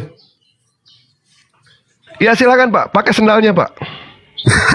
Sehat semua ya, sehat semua. Ini izin bertanya malah nggak dikasih izin ya, nggak saya ada fairin. Ya, silakan Pak, turun aja Pak. Bang Juma, monitor, Bang Andi, 7x7, izin 15 menit Dewa ya. Nanti diskusi sama Dewa boleh ya. Oke Bang. Oke. Assalamualaikum warahmatullahi wabarakatuh. Ayo silakan. 70x7. Kurunda cuma. Abang dak. Monitor. Bang Juma. Ayo dak. Petra, apa yang mau ditanyakan Petra? Mungkin Jumanya Biar lagi nggak nyembah sepi. batu dia itu. Kenapa? Mungkin Jumanya lagi nyembah batu. Lako nyembah batu. Dia nyembah batu dia, lagi nyembah batu. Maksud lo apa Petra? Nyembah batu. Jumanya lagi menyembah batu mungkin kan? Makanya belum menjawab. Kamu udah menyembah batu belum hari ini? Menyembah Allah kok, yang batu itu, yang menjelma jadi batu. Masa Oke, tidak Tuhan. paham? Iya, Tuhan lu kan jadi Iya. patung. Masa lu nyembah patung? Kan batumu kan itu menghapus dosa, kamu bilang kan? Iya, lu patung juga kan ngapus dosa patung lu. Tapi ternyata. Makanya tuh Punya biji pelernya Yesus itu tuh, tanya langsung gitu. Sabar. Gue lagi makan juga. Slow. jangan dikit dulu sebelum dari apa di 70x7 silakan. Ada yang mau ditanyakan atau gimana? Atau saya mau bertanya? Boleh saya bertanya? 70? Ya. Apakah saya boleh bertanya atau Anda yang mau bertanya? Iya silakan aja silakan. Oh silakan Bang. Ini Bang ya. Dari sisi mananya Yesus itu dianggap Tuhan Bang? Silakan Bang. Dari segi mana Yesus itu dianggap Tuhan? Menurut paham doktrin nggak apa-apa ya? Ya nanti kita saling berbantah aja Bang ya kan. Tahu. Begini, Oke, kebanyakan silakan, orang silakan. Kristen menganggap Yesus adalah sang Tuhan itu sendiri. Sebenarnya ini kurang tepat ya. Yesus itu sang firman atau logos ya. Nah, sang firman kata keterangannya adalah Tuhan itu sendiri. Contohnya ya, perkataanku ya keterangannya aku sendiri. Nah, kebanyakan orang Kristen berpikir seperti itu. Itu makanya disebut Yesus itu adalah Tuhan itu sendiri. Udah Bang. Berarti kata perkataan dari logos itu adalah Tuhan itu sendiri ya, menurut Abang ya. Iya, secara keterangan. Di 17 nomor 8 Bang, di situ juga kata logos Bang. Firman yang disampaikan sama Tuhan dan diterima sama Yesus disampaikan kepada para murid lagi, itu disebut logos. Apakah logos itu banyak bang? Kan logos itu telah menjadi manusia. Ini logos mana lagi yang diterima sama Yesus? Ya, artinya memang ya logos dan Tuhan itu berbeda memang secara baik secara subjek atau objek ya. Logos itu nggak bisa kita buat sebagai subjek atau logos karena memang logos itu verbal ya sifatnya. Sementara Tuhan itu lebih ke objektif atau subjek.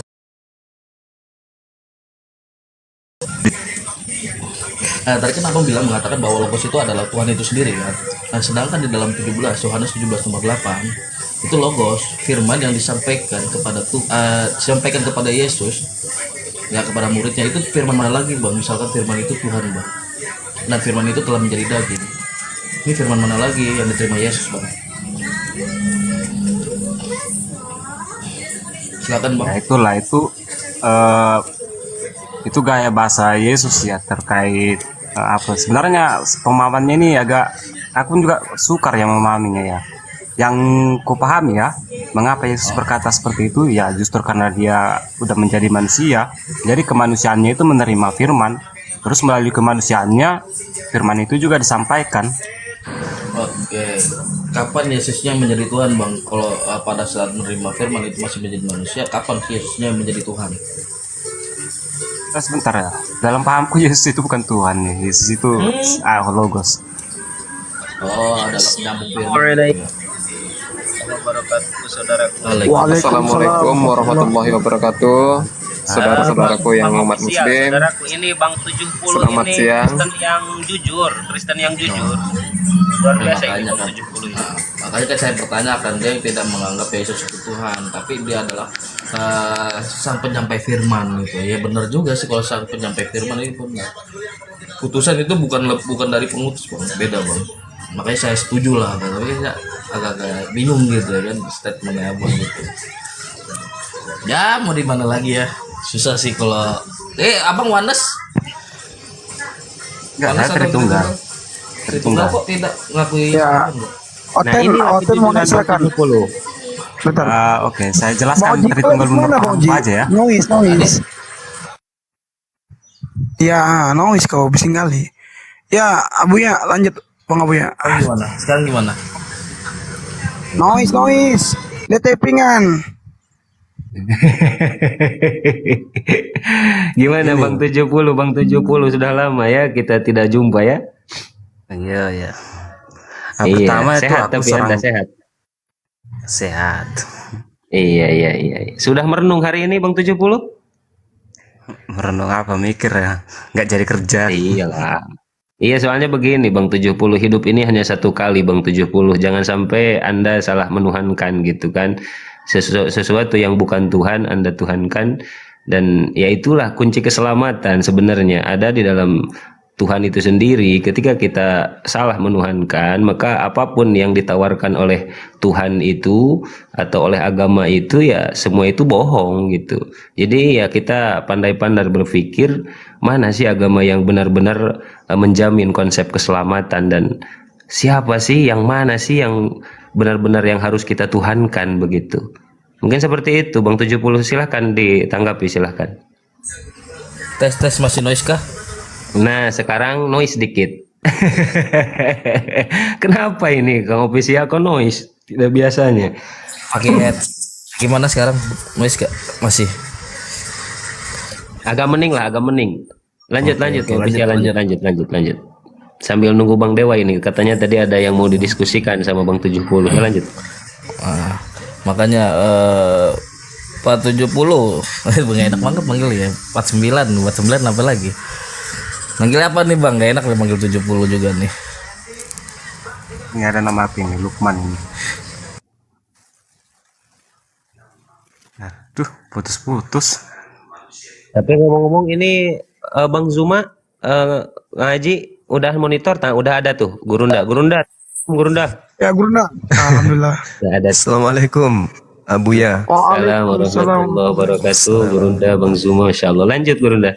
Ini ada Bang 70. Panggil Gurunda jangan kepala saya jadi merica ini. Tapi panggil Bang Zuma aja, enggak layak antum orang berilmu kok manggil Bang. Jangan. Nanti durhaka saya. Wallah, Jangan lanjut, Bang Zuma lanjut. Panggil abang aja. Ya. Yang mana pasiennya di sini? Iya, saudaraku, Masya Allah. Ini Bang 70, dia tinggal beberapa langkah lagi, tinggal diolah pikirannya supaya benar-benar sadar ini Bang 70. Lanjut, Bang Zuma. Iya, silakan Bung. Mana tahu ada yang mau dipertanyakan. Tapi tolonglah diskusi sama kita itu pakai akal ya. Jangan kayak teman-teman kita yang tadi itu. Ngaurnya terlalu banyak. Karena kita nggak akan pernah sampai kepada hakikat kebenaran kalau bukan akal yang menjadi filter. Coba Anda masuk ke sebuah toko ya kan. Untuk menentukan sesuatu yang baik di situ kan akal. Ketika kita masuk ke dalam lokasi apapun itu, yang kita pakai untuk insting penyelamatan diri kita kan akal. Ketika kita di tengah lautan, ya supaya kita itu bisa selamat dari bencana kan yang kita pakai akal.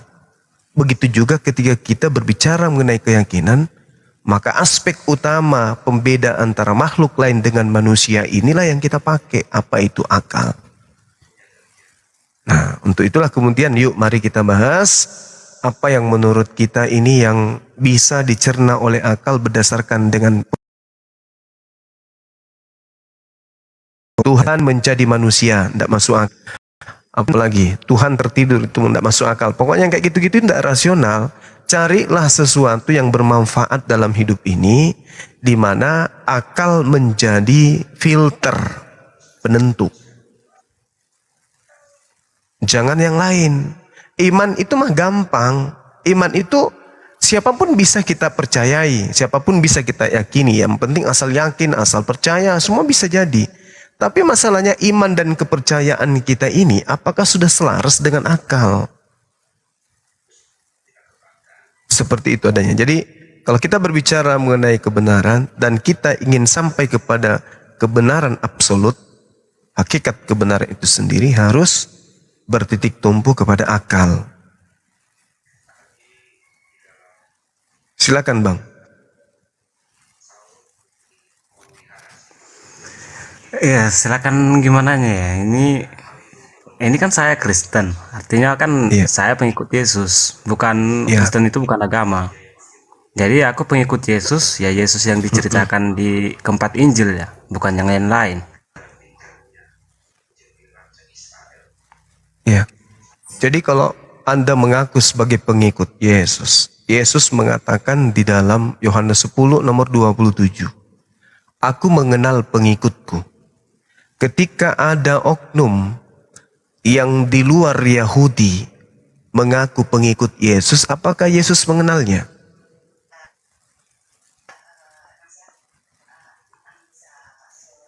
Itu aja Pada dulu. dasarnya setiap orangnya oke ya. Ini mengutip mengutip perkataan Yesus ya. Pada dasarnya setiap orang yang melakukan mendengar dan melakukan kehendak Yesus, Yesus kenal. Memang ini nggak masuk akal ya. Bagaimana mungkin manusia? Tapi memang seperti itu perkataannya. Artinya memang pengakuan kebukti untuk kebenarannya itu saya nggak tahu. Artinya memang nggak ada sesuatu yang lain di dalam Yesus ini.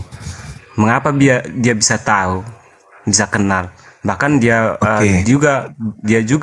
Yesus juga mengatakan kalau dia sebagai pendakwa kelak di hari penghakiman.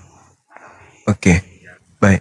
Jadi gini Bung, ada pengakuan Yesus. Anda kan sebagai pengikut nih, percaya kepada Yesus. Percayanya di sini bukan jasadnya kan, bahwa percaya jasadnya Yesus Tuhan. Tapi yang kita percayai di sini adalah ucapan-ucapannya kan. Apa yang Yesus ucapkan, ya itulah yang harus kita percaya. Barang siapa yang percaya kepada ucapan Yesus, maka orang itu berarti percayanya kepada Yesus. Tapi kalau percaya kepada ucapan oknum lain, lalu kepercayaannya kepada oknum lain itu dinisbahkan kepada Yesus, itu nggak nyambung, kecuali sanadnya nyambung. Kan gitu.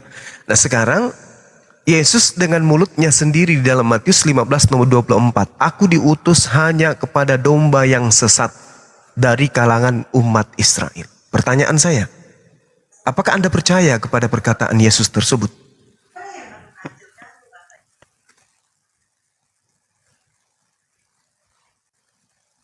Sebentar ya. Ini motor di luar. Sebentar saya masukkan dulu motornya. Iya, masukkan motornya Bung. Jangan sampai dimakan kambing nanti. Selamat siang para apa nih? Parsidik. Selamat siang Parsidik. Agamanya Kristen, Muslim. Parsidik. Silakan. Parsidik. Ini Oji. Iya siap abangku. Suaranya kok beda ya? Hai, ganteng kan sekarang ya suaranya ya. Bener. Allahu Akbar. Allahu Akbar. Siap abang, sebagai moderator abang. Parsidik, selamat siang.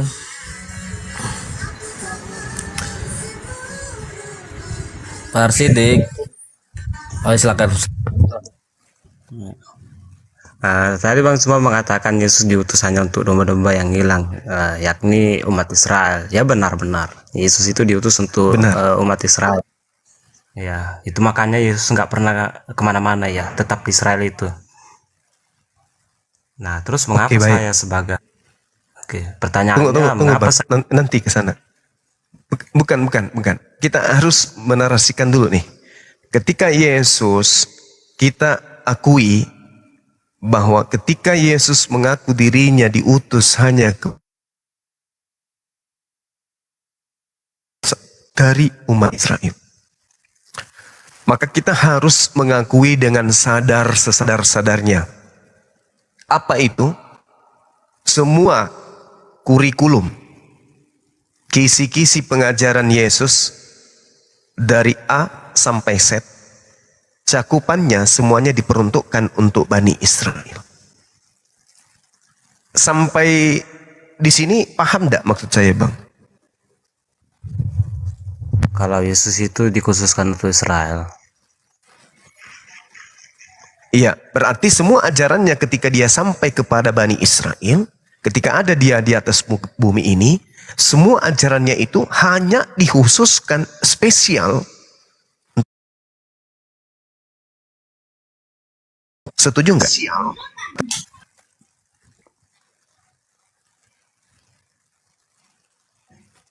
Gimana sih? Setuju nggak, Bang?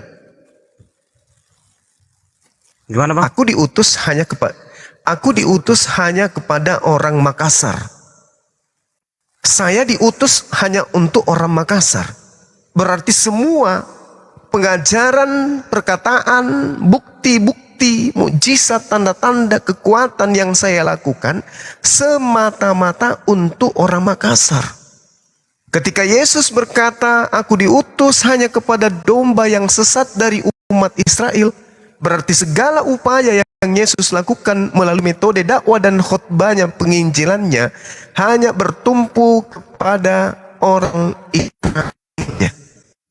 Sampai sini Anda paham tidak? Iya, paham sekali. Oke. Lalu siapa yang menggaknya untuk hanya berangkat lain?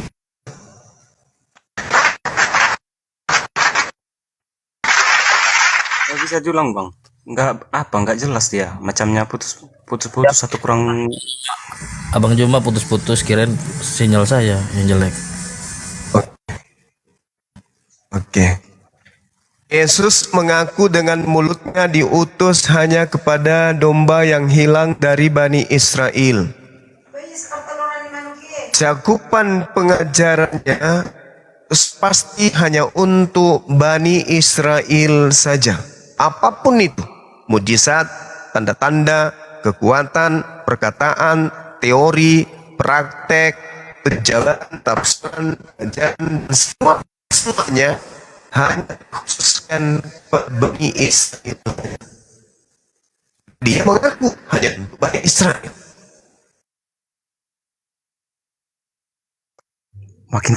Makin parah putus-putusnya. Mereka Bani Israel. Cakupan segala firman sebagai konsep, sebagai aturan yang diterima Yesus dari Tuhan, itu semuanya hanya untuk Bani Israel saja. Pertanyaannya, siapakah yang membocorkan ajaran Yesus yang hanya untuk Bani Israel ini, lalu dia bagi-bagikan kepada non-Israel. Sampai di sini saudara saya paham? Paham. Ya jawabannya dia di Matius 28. Nah pertanyaannya, ya inilah yang sekarang menjadi permasalahan. Ketika di awal kita mengakui Yesus dengan mulutnya sendiri mengaku, aku hanya diutus kepada domba yang hilang dari yang sesat dari Bani Israel. Lalu kemudian saudara mengambil Matius 28 nomor 19. Apakah ini tidak kontradiksi antara pengakuan Yesus yang tadinya mengaku hanya untuk Bani Israel, lalu kemudian ada pemahaman Matius 28 nomor 19 untuk diberitakan kepada semua bangsa? Atau bangsa yang dimaksud di sini hanya terkhusus kepada bangsa Israel yang sudah menyebar ke seluruh penjuru bumi? Silakan. Ya oke, pertama apakah ada kontra? Ya menurut saya enggak ya. Karena memang Yesus itu diutus untuk Israel. Nah, tapi Yesus juga mengutus muridnya kepada Nah, terus terkait apakah bangsa yang dimaksud, kata bangsa di sini bangsa Israel itu yang ke-12 suku atau bangsa lain? Kalau melihat dari bahasanya itu secara umumnya artinya memang menggunakan bangsa yang di luar Israel itu. Artinya bangsa di luar Israel. Aku lupa apa naskahnya itu, tapi pernah kulihat ya. Artinya bangsa di luar Israel. Bangsa asing gitu.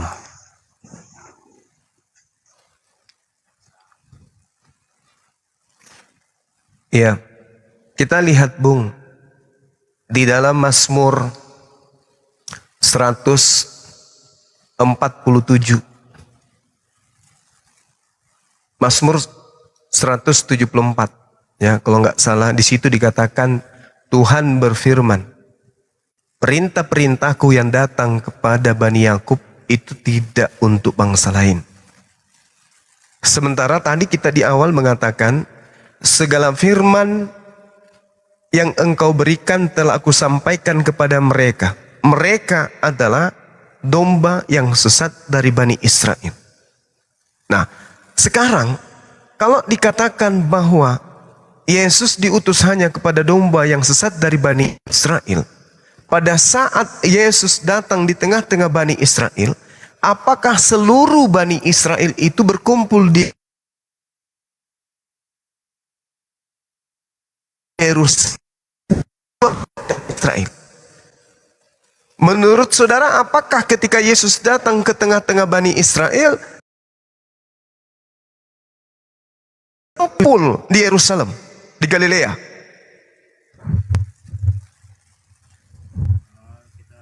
Ambil datanya dari keempat Injil aja ya. Kalau dikatakan apakah seluruh ke-12 suku Israel itu berkumpul di Yerusalem, sepertinya enggak ya. Sepertinya enggak. Enggak. Makanya ada peristiwa terus ke-12 rasul itu. Nah, untuk memberitakan hari Tuhan terdekat, bla bla bla, entah apa itu. Berarti Yohanes 10 nomor 5 nomor 6 dan Matius 28 nomor 18, 19, 20 itu disebarkan ke seluruh bangsa, maksudnya bangsa Bani Israel yang berada di seluruh penjuru bumi. Betul?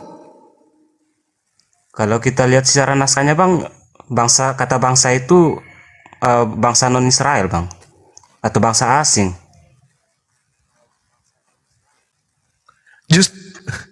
Berarti kontradiksi. Enggak kontradiksi Bang. Begini cara memahaminya Bang. Yesus diutus untuk bangsa Israel, ya benar. Artinya Yesus itu semua ajarannya itu untuk Israel pada umumnya, pada keutamaannya, pada utamanya. Nah, terus yang untuk seluruh umat manusia itu muridnya. Jadi Yesus yang untuk Israel, muridnya untuk manusia lain. Yesus untuk Israel. Murid-murid Yesus diperintahkan jangan ke bangsa lain. Tetapi datanglah bangsa muridku. Kan begitu poinnya. Matius 10 nomor 5 nomor 6. Gimana Bang? Kalau Yesus mengaku diutus gimana? Bisa diulang. Matius 10 Bang, Matius 10. Matius 10 Iya, Matius 10 nomor 5 nomor 6. Di situ sangat jelas dikatakan bahwa Yesus ini berpesan kepada ke-12 muridnya, janganlah kamu menyimpang ke jalan bangsa lain atau masuk ke dalam kota orang Samaria, melainkan pergilah kepada domba-domba yang hilang dari umat Israel. Ya benar. Artinya murid-murid ini disuruh kemudian berpencar mencari umat Israel. Ya benar. Setuju nggak? Iya ya. Nah, lalu siapa yang kemudian berkhianat mengajarkan tentang Yesus keluar Israel? Ya, oke, terima kasih Bang. Pertama Bang Zuma harus paham ya, Matius 10 dengan Matius 28 itu beda ya apanya konteksnya. Jadi memang Matius 10 itu muridnya itu diutus untuk ke-12 suku Israel. Sementara di Matius 28 atau setelah kebangkitan Yesus itu untuk bangsa lain. Nggak bisa kita analisis sebenarnya para bangsa di situ. Nah, sekarang permasalahannya adalah ada ajaran yang kemudian nyeleneh setelah Yesus terangkat ke langit. Mengambil ajarannya Yesus lalu menjualnya ke Yahudi. Ini yang saya tanya tadi. Siapa yang mengambil ajaran Yesus lalu menjual keluar? Bukankah di dalam Matius 23 nomor 15 dikatakan, celakalah engkau wahai ahli Taurat, orang Farisi, engkau menjelajahi daratan, menyeberangi lautan, mentobatkan orang menjadi pengikut agamamu. Setelah menjadi pengikut agamamu, engkau jadikan mereka orang neraka dan 2 kali lebih jahat daripada engkau sendiri. Bukankah ini tergenapin dengan adanya orang dari tengah-tengah Bani Israel yang kemudian keluar mengajarkan ajaran yang khusus untuk Bani Israel kepada non-Israel? Tidak pantas roti yang disiapkan untuk anak-anak Israel diberikan kepada guguk. Itu kata Yesus. Artinya tidak pantas Yesus yang hanya untuk Bani Israel ini dijual kepada penganut agama Kristen. Sampai di sini saudara saya paham? Paham sekali. Oke. Siapa yang telah berkhianat mengajarkan dan menjual ajaran Yesus kepada non-Yahudi? Ya, ini benar ya, terkait perkataan Yesus tidak pantas memberikan roti kepada anjing. Ya, itu benar. Tetapi Bang Zuma nggak membaca ayat selanjutnya ya. Tetapi kata perempuan itu, guguk itu memakan remah-remah. Itu sama seperti kami. Artinya memang Yesus itu bukan untuk kami memang pada dasarnya. Bagus. Jadi kami hanya mendapat bagian dari murid-muridnya. Oke, coba dicermati kalimat itu. Memang betul wahai Yesus. Tapi bukankah guguk anjing makan sampah yang jatuh dari meja tuannya? Kata Yesus, imanmu benar. Apa maksudnya? Yesus mengaminkan orang yang percaya kepadanya di luar Yahudi itu disebut guguk, dan dia hanya pantas makan sampah yang jatuh dari meja Tuhan. Apa akibat dari kepercayaan ini? Mereka tidak kemudian berubah menjadi pengikut, tetapi kepercayaannya terjadi sesuai apa yang diinginkan. Apa itu? Anaknya sembuh. Itu aja. Imanmu benar wahai ibu, kata Yesus. Jadilah seperti apa yang engkau kehendaki. Ya, apa kehendak ibu tadi? Dia hendak agar anaknya sembuh. Jadi anaknya sembuh. Berarti semua saling mengiyakan satu sama lain. Yesus mengatakan ente guguk. Ente mengakui betul, aku guguk. Anaknya sembuh. Pernah tidak berubah guguk ini menjadi domba? Tidak. Karena tidak pantas ajaran yang diperuntukkan untuk Bani Israel diberikan kepada bangsa lain. Bangsa guguk, nggak pantas. Kata Yesus. Dan wanita itu mengaminkan. Betul guru? Yesus juga mengatakan, betul ibu. Jadi kan, kompak kan di sini. Artinya kita kembali kepada pembahasan. Ketika Yesus mengatakan, aku hanya diutus kepada domba yang sesat dari Bani Israel. Siapalah dia penyesat ini yang ngaku-ngaku sebagai pengikut Yesus, yang menjual ajaran Yesus kepada non-Yahudi. Sedangkan Yesus, bagi Yesus, non-Yahudi yang ada sesamanya diberi label sebagai guguk, anjuing. Siapa oknum yang dengan teganya memberikan roti yang hanya untuk Bani Israel ini kepada bangsa lain? Siapa oknum ini? Ya, oke bang, saya paham bang. Apa maksud abang ya? Alhamdulillah. Dan agama kepercayaan yang sampai di lubuk hati saudara saya ini, agama keyakinan, kalau Anda mengatakan Kristen bukan agama, oke.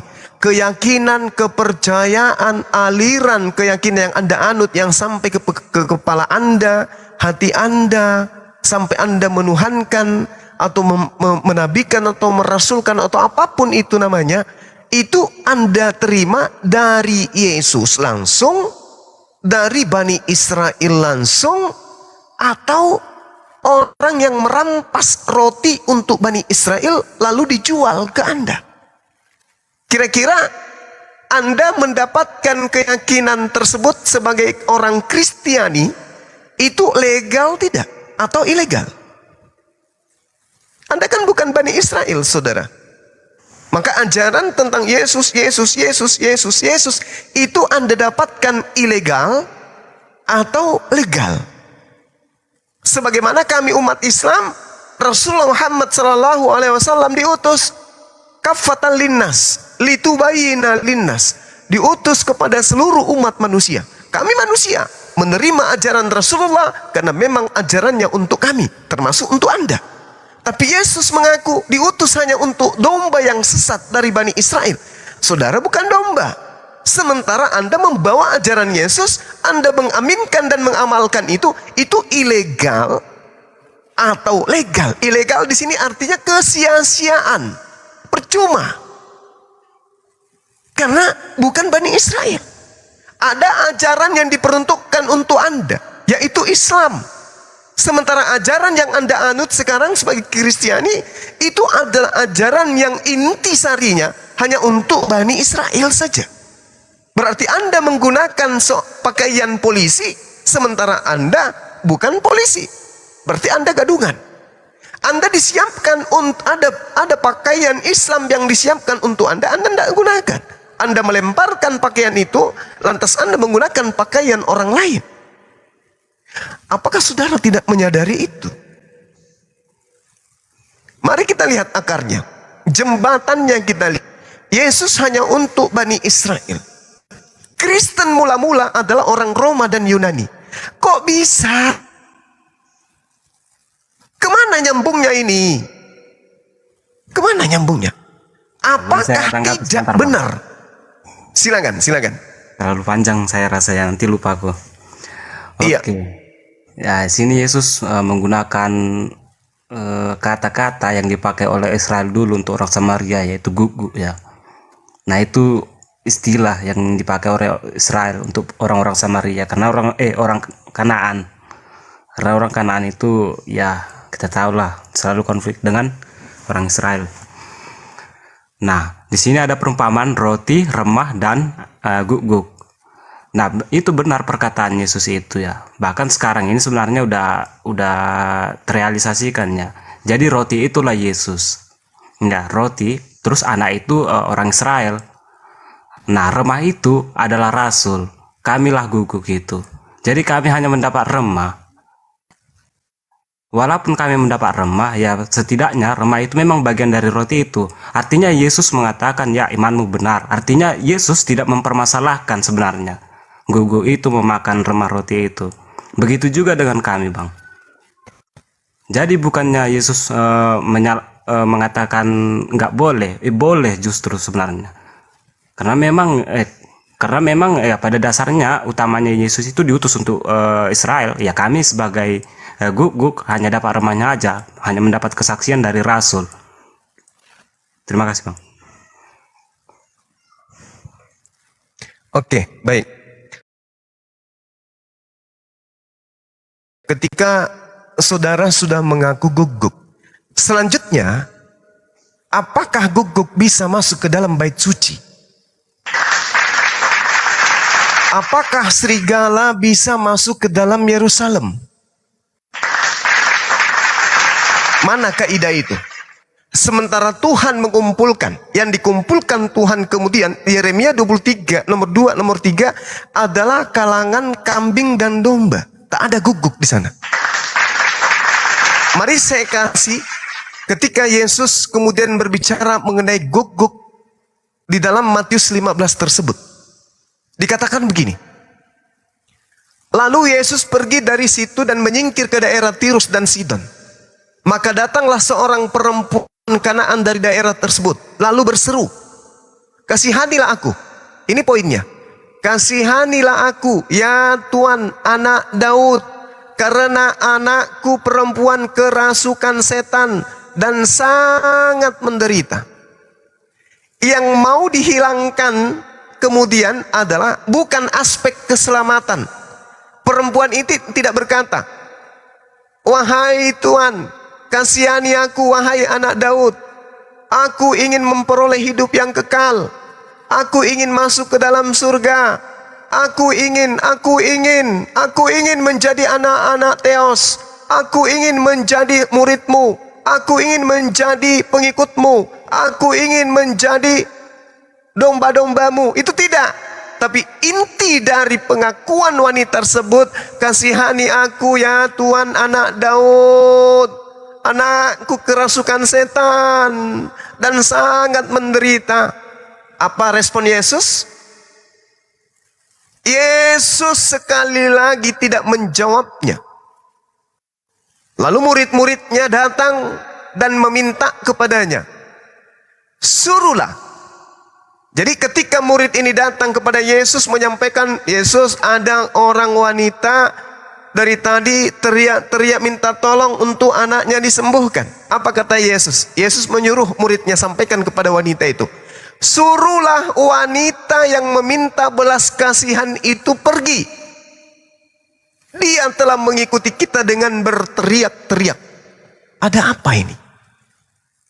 Ada apa? Lalu kemudian jawab Yesus setelah Yesus mengusir orang tersebut, "Aku ini, asal kalian tahu, hanya kepada domba-domba yang sesat dari umat Israel sajalah aku diutus. Asal kalian tahu." Sampaikan kepada wanita itu, jangan dia memelas, jangan dia minta dikasihani. Aku ini diutus hanya kepada domba-domba yang sesat dari umat Israel. Perempuan itu mendengar. Lalu perempuan itu mendekat, lalu sujud menghormat, menghibah kepada Yesus. Sambil wanita tersebut berkata, "Tuhan, please tolong aku, bantu aku, kasihani aku." Yesus merespon, "Tidak." Yesus ada ibah? Kagak. Yesus ada kasihan sama wanita itu? Tidak juga. Wanita itu sudah mengatakan, "Please, kasihani aku, tolong aku." Ini sudah menghambakan diri, menghormat penghambaan, perbudakan diri, perendahan diri serendah-rendahnya. Sampai dia sujud, memelas, "Tuhan, please tolong, kasihani aku." Apa kata Yesus? Bukannya dia menimpali dengan membantu, menolong, mengasihani dan seterusnya. Malah dia mengatakan, "Ibu, tidak pantas mengambil roti yang disediakan bagi anak-anak dan melemparkannya kepada anjing." Kata perempuan itu kemudian, "Benar Tuhan, namun guguk itu makan remah-remah yang jatuh dari meja tuannya." Yesus kemudian menjawab, "Hai ibu, besar imanmu, maka jadilah kepadamu seperti apa yang kau kehendaki. Apa yang kau kehendaki? Anakku sakit, tolong disembuhkan. Sembuh anaknya. Ada dia menghendaki hidup kekal? Tidak ada. Ada dia menghendaki menjadi muridnya? Tak ada. Ada dia menghendaki berubah menjadi domba? Tak ada. Guguk ya guguk. Pemakan sampah yang pemakan sampah. Jadi kalau Anda mengatakan remah-remah di sini adalah rasul yang diutus, salah. Remah-remah yang dimaksud di sini adalah pengobatan yang khususnya hanya Bani Israel saja diberikan pengobatan itu kepada non-Israel. Bukan utusan, bukan rasul, tidak. Kenapa? Matius 10 nomor 5 nomor 6, Yesus berpesan kepada ke-12 muridnya agar jangan ke bangsa lain, melainkan kepada kalangan domba hilang dari Bani Israel. Nah, pertanyaannya, siapa yang dengan teganya mencuri ajaran Yesus yang adalah milik hak kepunyaan Bani Israel dijual kepada bangsa guguk? Siapa yang tega kali? Yesus berpesan, waspadalah kepada kamu, nyamar-nyamar seperti domba, padahal sesungguhnya dia adalah serigala. Maksudnya, waspadalah wahai murid-muridku Bani Israel, agar jangan engkau disesatkan, sebab banyak orang yang akan datang membawa namaku dan mengatakan akulah dia. Waspadalah, jangan kau percaya kepada mereka. Sekarang Yesus mengatakan waspadalah kepada serigala. Artinya Anda tadi mengaku sebagai guguk. Waspadalah kepada guguk yang datang kepadamu menyamar seperti domba. Artinya waspadalah kepada Kristen yang adalah non-Yahudi yang ngaku-ngaku sebagai Yahudi. Bersyukurlah saudara, Anda sadar di situ. Maka keluarlah dari kalangan guguk ini, keluar. Karena guguk tidak akan pernah berubah menjadi domba. Kalau Anda menafsirkan bahwa remah-remah itu adalah rasul, keliru. Semua rasul sudah diperintahkan jangan ke bangsa lain. Berarti remah yang dimaksud adalah ketika ada seorang dokter diutus oleh presiden untuk ke Papua karena di sana ada hama penyakit, ada wabah penyakit yang melanda masyarakat di Papua. Pada saat dokternya dari Jakarta mampir di Makassar ada Mahadewa kena diare di bandara, maka dokter ini diminta untuk mengobati. Dokter tidak boleh mengatakan, oh maaf silakan aja mencret di sini sebab aku diutus hanya kepada pasien yang ada di Papua. Tidak. Sebagai dokter, dia harus menyisahkan waktunya kepada pasien yang ada di bandara di Makassar. Sempatkan mengobati pasien tersebut, habis itu masuk ke dalam kota Papua di mana Anda diutus. Artinya remah tadi itulah yang digunakan untuk mengobati. Kenapa? Karena dia dokter, dia utusan Tuhan, dia punya kuasa, dia bisa menyembuhkan. Maka kemampuan menyembuhkan itu disebut remah-remah, maka anak wanita tersebut sembuh. Bukan rasul. Rasul ini justru serigala yang nyamar domba. Lukas 21 nomor 8, waspadalah kepada penyesat yang datang kepadamu membawa namaku dan mengatakan akulah dia. Silakan.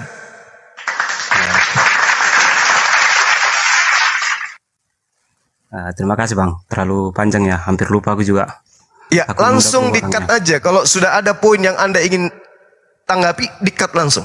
Oke, lanjut. Oke Bang, terkait roti aja dulu ya Bang. Oke, terkait roti. Abang mengatakan roti itu penyembuhan. Sebenarnya ini pandanganku, bahkan pandangan orang Kristen dan pandangan orang Yahudi sekalipun Bang, kesalahan besar Bang.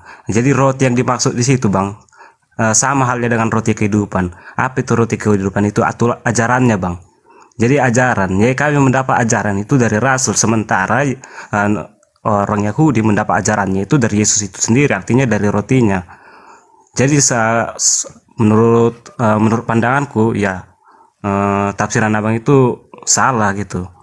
Oke, terus terkait Rasul diutus ya, abang bedakan Rasul diutus antara di Matius 10 dengan di Matius 28 itu Bang.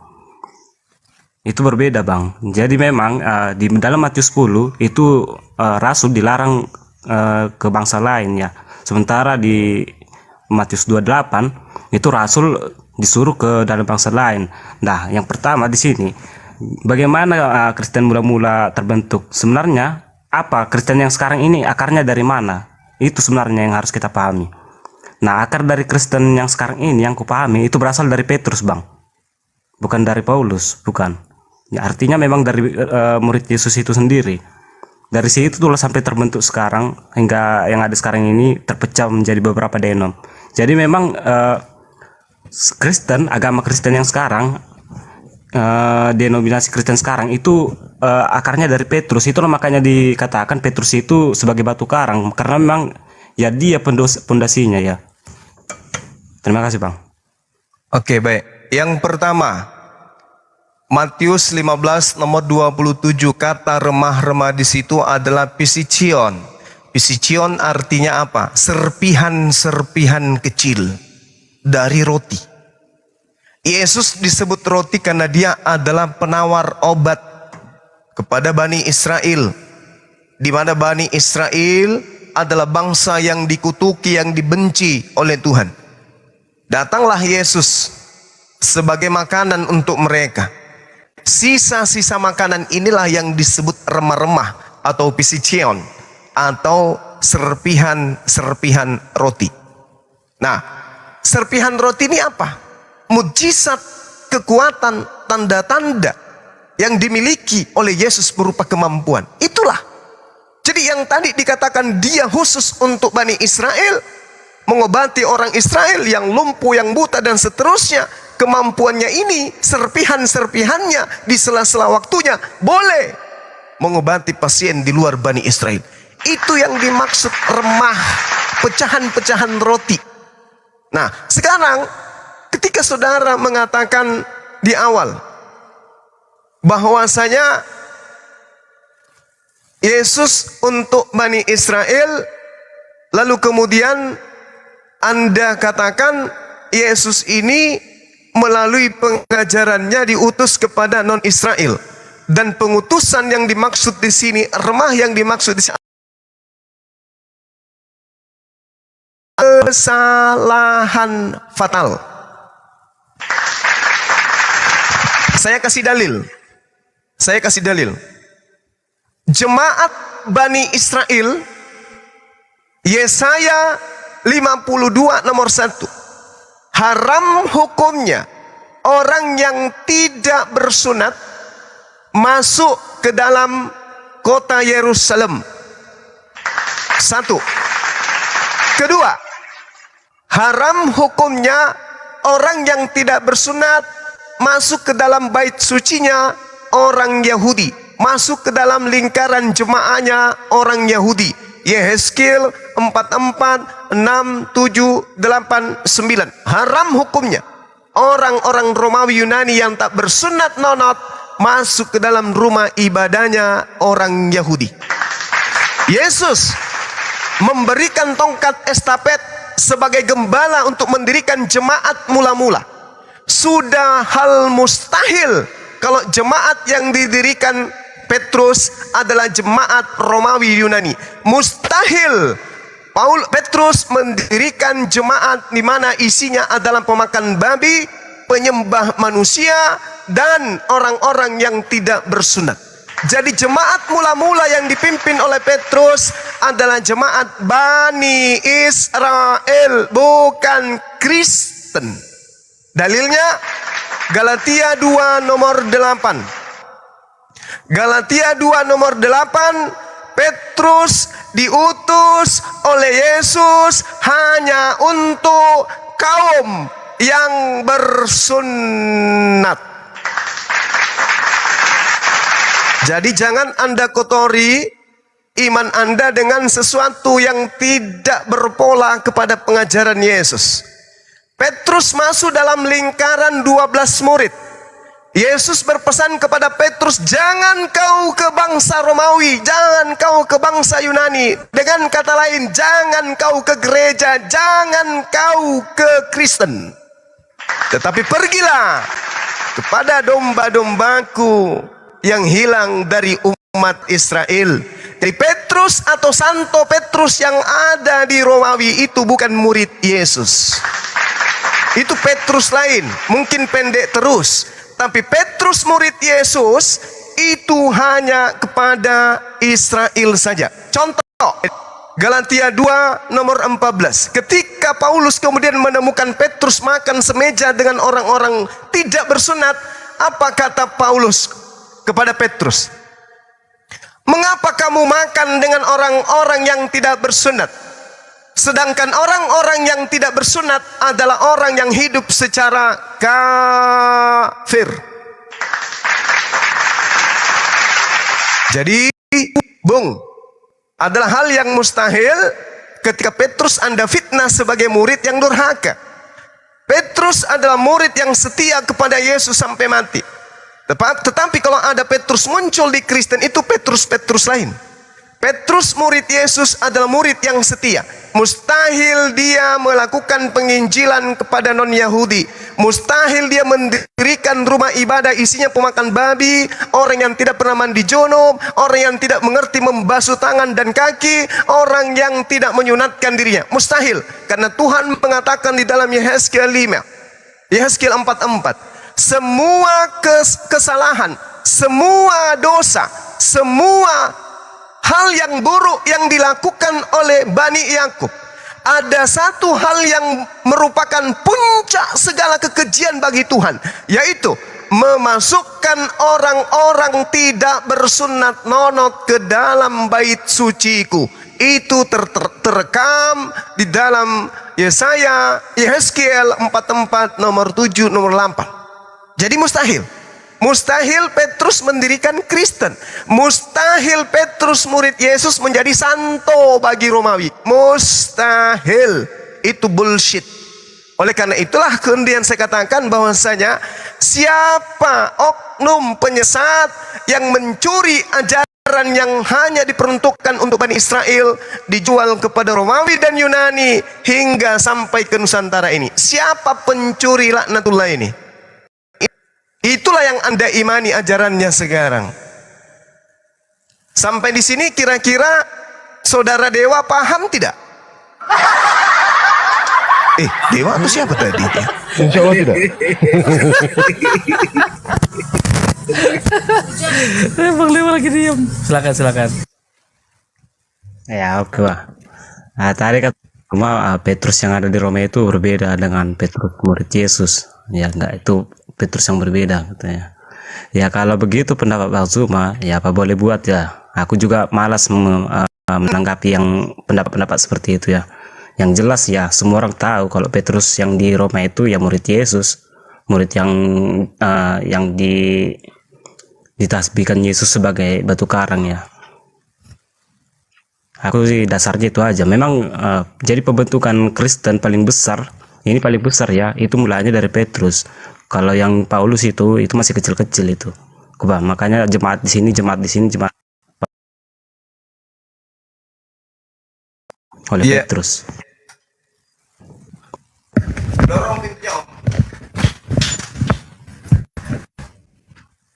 Sedikit lagi. Sedikit lagi. Lanjut. Ya, sedikit lagi.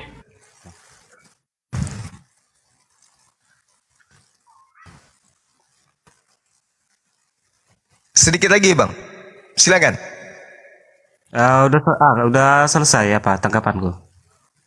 Udah, oke baik. Jadi kalau saudara mengatakan Petrus itu adalah murid Yesus yang menjadi santo di Romawi, itu berarti Anda sudah mengatakan secara langsung bahwa Paulus itu adalah pendusta.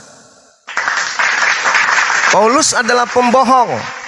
Karena Paulus melalui suratnya di Galatia 2 nomor 8, di sana Paulus mengatakan karena Yesus yang telah memberikan kekuatan kepada Petrus untuk menjadi rasul bagi orang-orang bersunat. Pertanyaan saya kepada saudara, apakah orang-orang Romawi adalah orang-orang yang bersunat? Jawab singkat, tidak pakai napas. Silakan. Bang, boleh ulangi? Paulus Hidayah, tolong mengatakan di di-mute dalam dulu, Galatia Hidayah. 2 nomor 8. Paulus sendiri yang mengatakan di dalam Galatia 2 nomor 8. Karena Yesus yang telah memberikan kekuatan kepada Petrus untuk menjadi rasul bagi orang-orang bersunat. Dan Yesus juga yang telah memberikan kekuatan kepadaku untuk menjadi rasul bagi orang-orang yang tidak bersunat. Kalau Petrus dikatakan diutus hanya untuk orang-orang yang bersunat, kalau Petrus yang ada di Romawi sana, yang ada di Roma sana, di Vatikan sana, yang menjadi santo pertama kali itu adalah murid Yesus. Pertanyaan saya, apakah betul orang-orang Roma itu bersunat nonot? Jawab. Terima kasih Bang. Jadi orang Roma itu nggak bersunat ya. Orang Roma itu pagan pada. Masya Allah. Tepuk tangan untuk Anda. Berarti Santo Petrus itu bukanlah Petrus murid Yesus, karena Petrus murid Yesus diutus untuk orang-orang yang bersunat. Sementara Anda mengatakan Katolik, Romawi itu adalah orang-orang yang tidak bersunat. Berarti apa yang tertuang di dalam Galatia 2 nomor 8 sama sekali tidak membenarkan kalau Petrus murid Yesuslah yang menjadi santo di Roma. Sebab Roma adalah bangsa yang tidak bersunat, sementara Yesus mengutus Petrus hanya untuk orang Yahudi yang bersunat. Sampai di sini saudara bisa paham? Iya, paham. Terima kasih Bang. Ini Bang, terkait ayat yang Abang kutip kan itu kitab-kitab ajaran ya. Mohon maaf ya, saya berhubung nggak baca kitab-kitab ajaran ya, terlalu panjang kurasa. Jadi mungkin nggak tahu. Galatia 2 nomor 8. Iya, saya tahu. Itu surat Paulus, semua itu kitab ajaran sampai Yudas. Iya, dia mengajarkan kalau Petrus untuk rasul untuk orang bersunat. Jadi memang patokanku itu dalam Alkitab itu 4 Injil ya. Terkait kisah para rasul sampai Yudas itu aku jarang baca gitu. Paling masih 2 ayat yang ku baca atau 3. Terlalu panjang kurasa. Jadi ya, jadi gimana ini surat Paulus ini? Ya aku nggak tahu berhubung karena memang belum baca juga. Sebentar lah aku baca nanti surat-surat Paulus dulu. Dewa potong sedikit ya. 70 kali 7 ini tidak mempercayai surat-surat Paulus. Jadi keimanan dia mengenai soal Bible ini keimanannya cuma setengah jadinya. Jadi dia tidak percaya sama apa? Oke, dengan tidak percaya kepada Paulus itu sama dengan Anda sudah membatalkan ajaran Kristen. Sama dengan Anda sudah menggugurkan ajaran Kristen. Karena orang yang pertama kali disebut Kristen itu adalah pengikut Paulus. Dan orang yang mengambil ajaran daripada Bani Israel dijual ke non-Israel itu adalah Paulus. Dan memang sudah dinubuatkan. Baca Kejadian 49 dari nomor 1 sampai data nomor 27. Apa yang dikatakan oleh Tuhan. Maka Yakub memanggil ke-12 anaknya. Lalu Yakub meramalkan anak-anaknya. Yakub kemudian bernubuat tentang anak-anaknya. Dari anak pertama, anak kedua, anak ketiga, anak keempat, anak kelima, sampai kepada anaknya yang bernama Benyamin. Apa kata Yakub kepada Benyamin? Benyamin, iya, kamu keturunanmu kelak akan berlaku seperti serigala. Pada malam hari rampok, pada siang hari dia akan membagi-bagikan hasil rampokannya.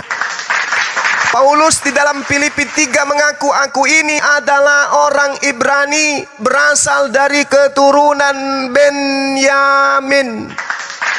Benyamin keturunannya berlaku seperti serigala, mencuri ajaran Yahudi, menjual dan membagi-bagikan keluar non-Yahudi. Jadi kalau Anda mengatakan bahwasanya Anda tidak mengakui Paulus, sungguh benarlah apa yang Yesus katakan di dalam Matius 23:15, celakalah engkau wahai ahli Taurat, wahai orang Farisi, wahai orang munafik, engkau menjelajahi daratan, menyeberangi lautan, mentobatkan orang non-Yahudi masuk agamamu dan menjadi orang neraka, dan 2 kali lebih jahat daripada engkau sendiri. Ingat, 14 buku yang ditulis Paulus, inilah yang menjadi tonggak utama berdirinya agama di luar Yahudi, yaitu agama Nasrani atau agama Kristen. Kalau Anda sebagai orang yang beragama, memiliki kepercayaan, menggugurkan kitab-kitab Paulus, itu sama halnya Anda menaiki sebuah kapal di lautan yang luas, Anda memotong kapal itu sendiri, sementara Anda adalah penumpang di atas kapal. Hanyut, tenggelam, mampus bersama dengan kapal tersebut. Tidak bisa dipungkiri, Kristen bermula dari Romawi. Romawi menjadi satu kepercayaan yang keluar menjadi agama bidat bagi Yahudi. Itu berasal dari pengajaran-pengajaran Paulus. Anda masuk ke dalamnya, Anda melihat kemudian dalam rumah ini, rumah kekristenan, rumah Katolik, ada yang keliru. Lantas Anda mencoba mempeta-peta rumah tersebut. Mau seperti apapun Anda mengolahnya, tetap saja rumah yang Anda perbaiki di dalam rumah yang sudah rusak itu akan hancur berkeping-keping. Sama aja. Sama aja. Makanya saya mengatakan tadi, siapa oknum? Ternyata oknum ini Anda tidak imani. Itulah oknum yang mencuri ajaran Yahudi dan menjajakannya kemudian kepada orang non-Yahudi. Anda mengatakan, saya tidak percaya kepada Paulus, tapi Anda percaya kepada Lukas. Sementara Lukas, sementara kitab Petrus, sementara kitab Markus, dan juga kitab Wahyu itu adalah semua tulisan murid-murid Paulus. Anda menolak gurunya, tetapi Anda rangkulan dengan muridnya. Itu sama saja Anda mandi untuk membersihkan diri, tapi menggunakan air comberan. Demikian. Oke, sebentar. Saya tanggapi ya. Ini saya tegaskan lagi ya buat teman-teman muslim, saya bukan tidak mengakui Paulus, hanya saja saya tidak tahu menahu tentang Paulus ini, tentang kitab-kitabnya. Bukan saya tidak mengakui, hanya saja saya tidak tahu menahu gitu, karena memang belum baca sama sekali. Dan nggak pernah baca. Waduh. Memang. Waduh. Itu aja.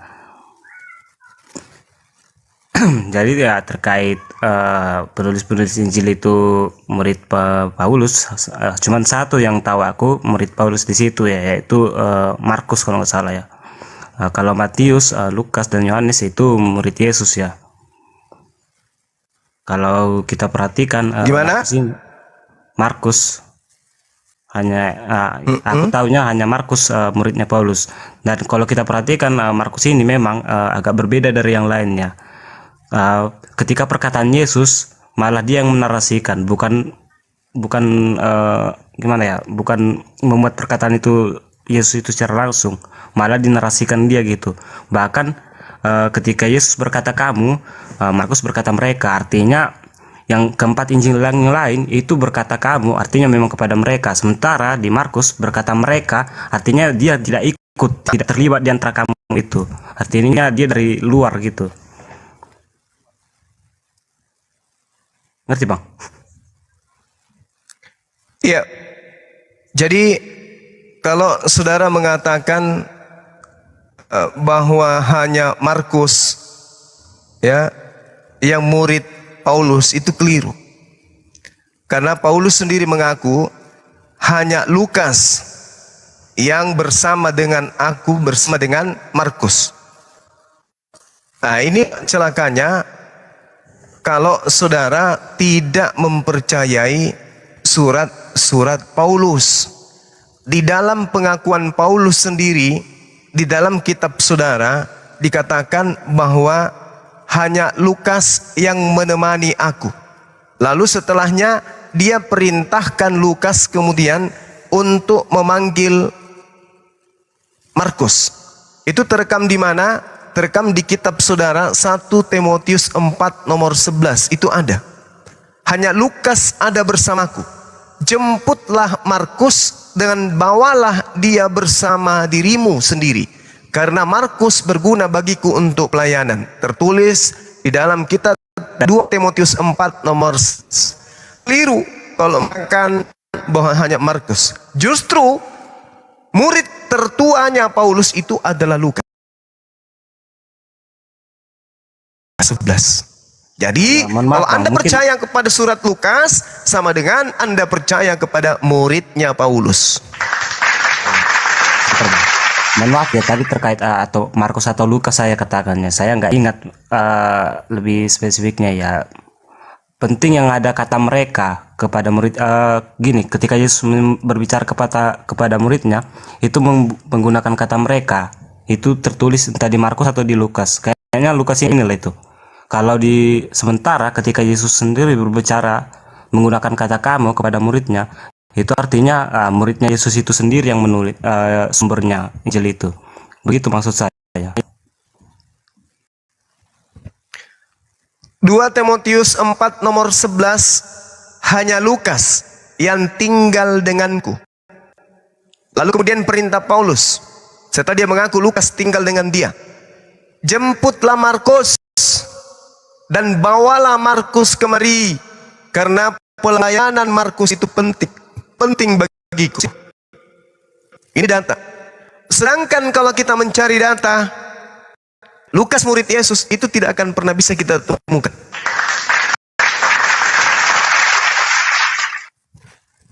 Saya kira begitu ya teman-teman sekalian. Materi kita pada siang hari ini terkhusus kepada saudara saya 70 kali 7.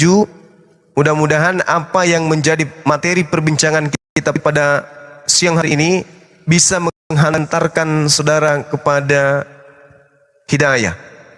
Dan saudara-saudara saya yang ada di bawah, jangan pernah murtad, karena kita Yesus itu bukan firman, tapi Yesus itu adalah ciptaan pencipta dan bumi.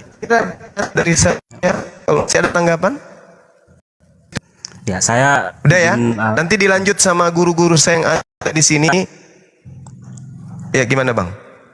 Ya, saya izin pamit dulu keluar ya, udah 1:30 mau makan, habis itu ada kerjaan lagi. Sama berarti.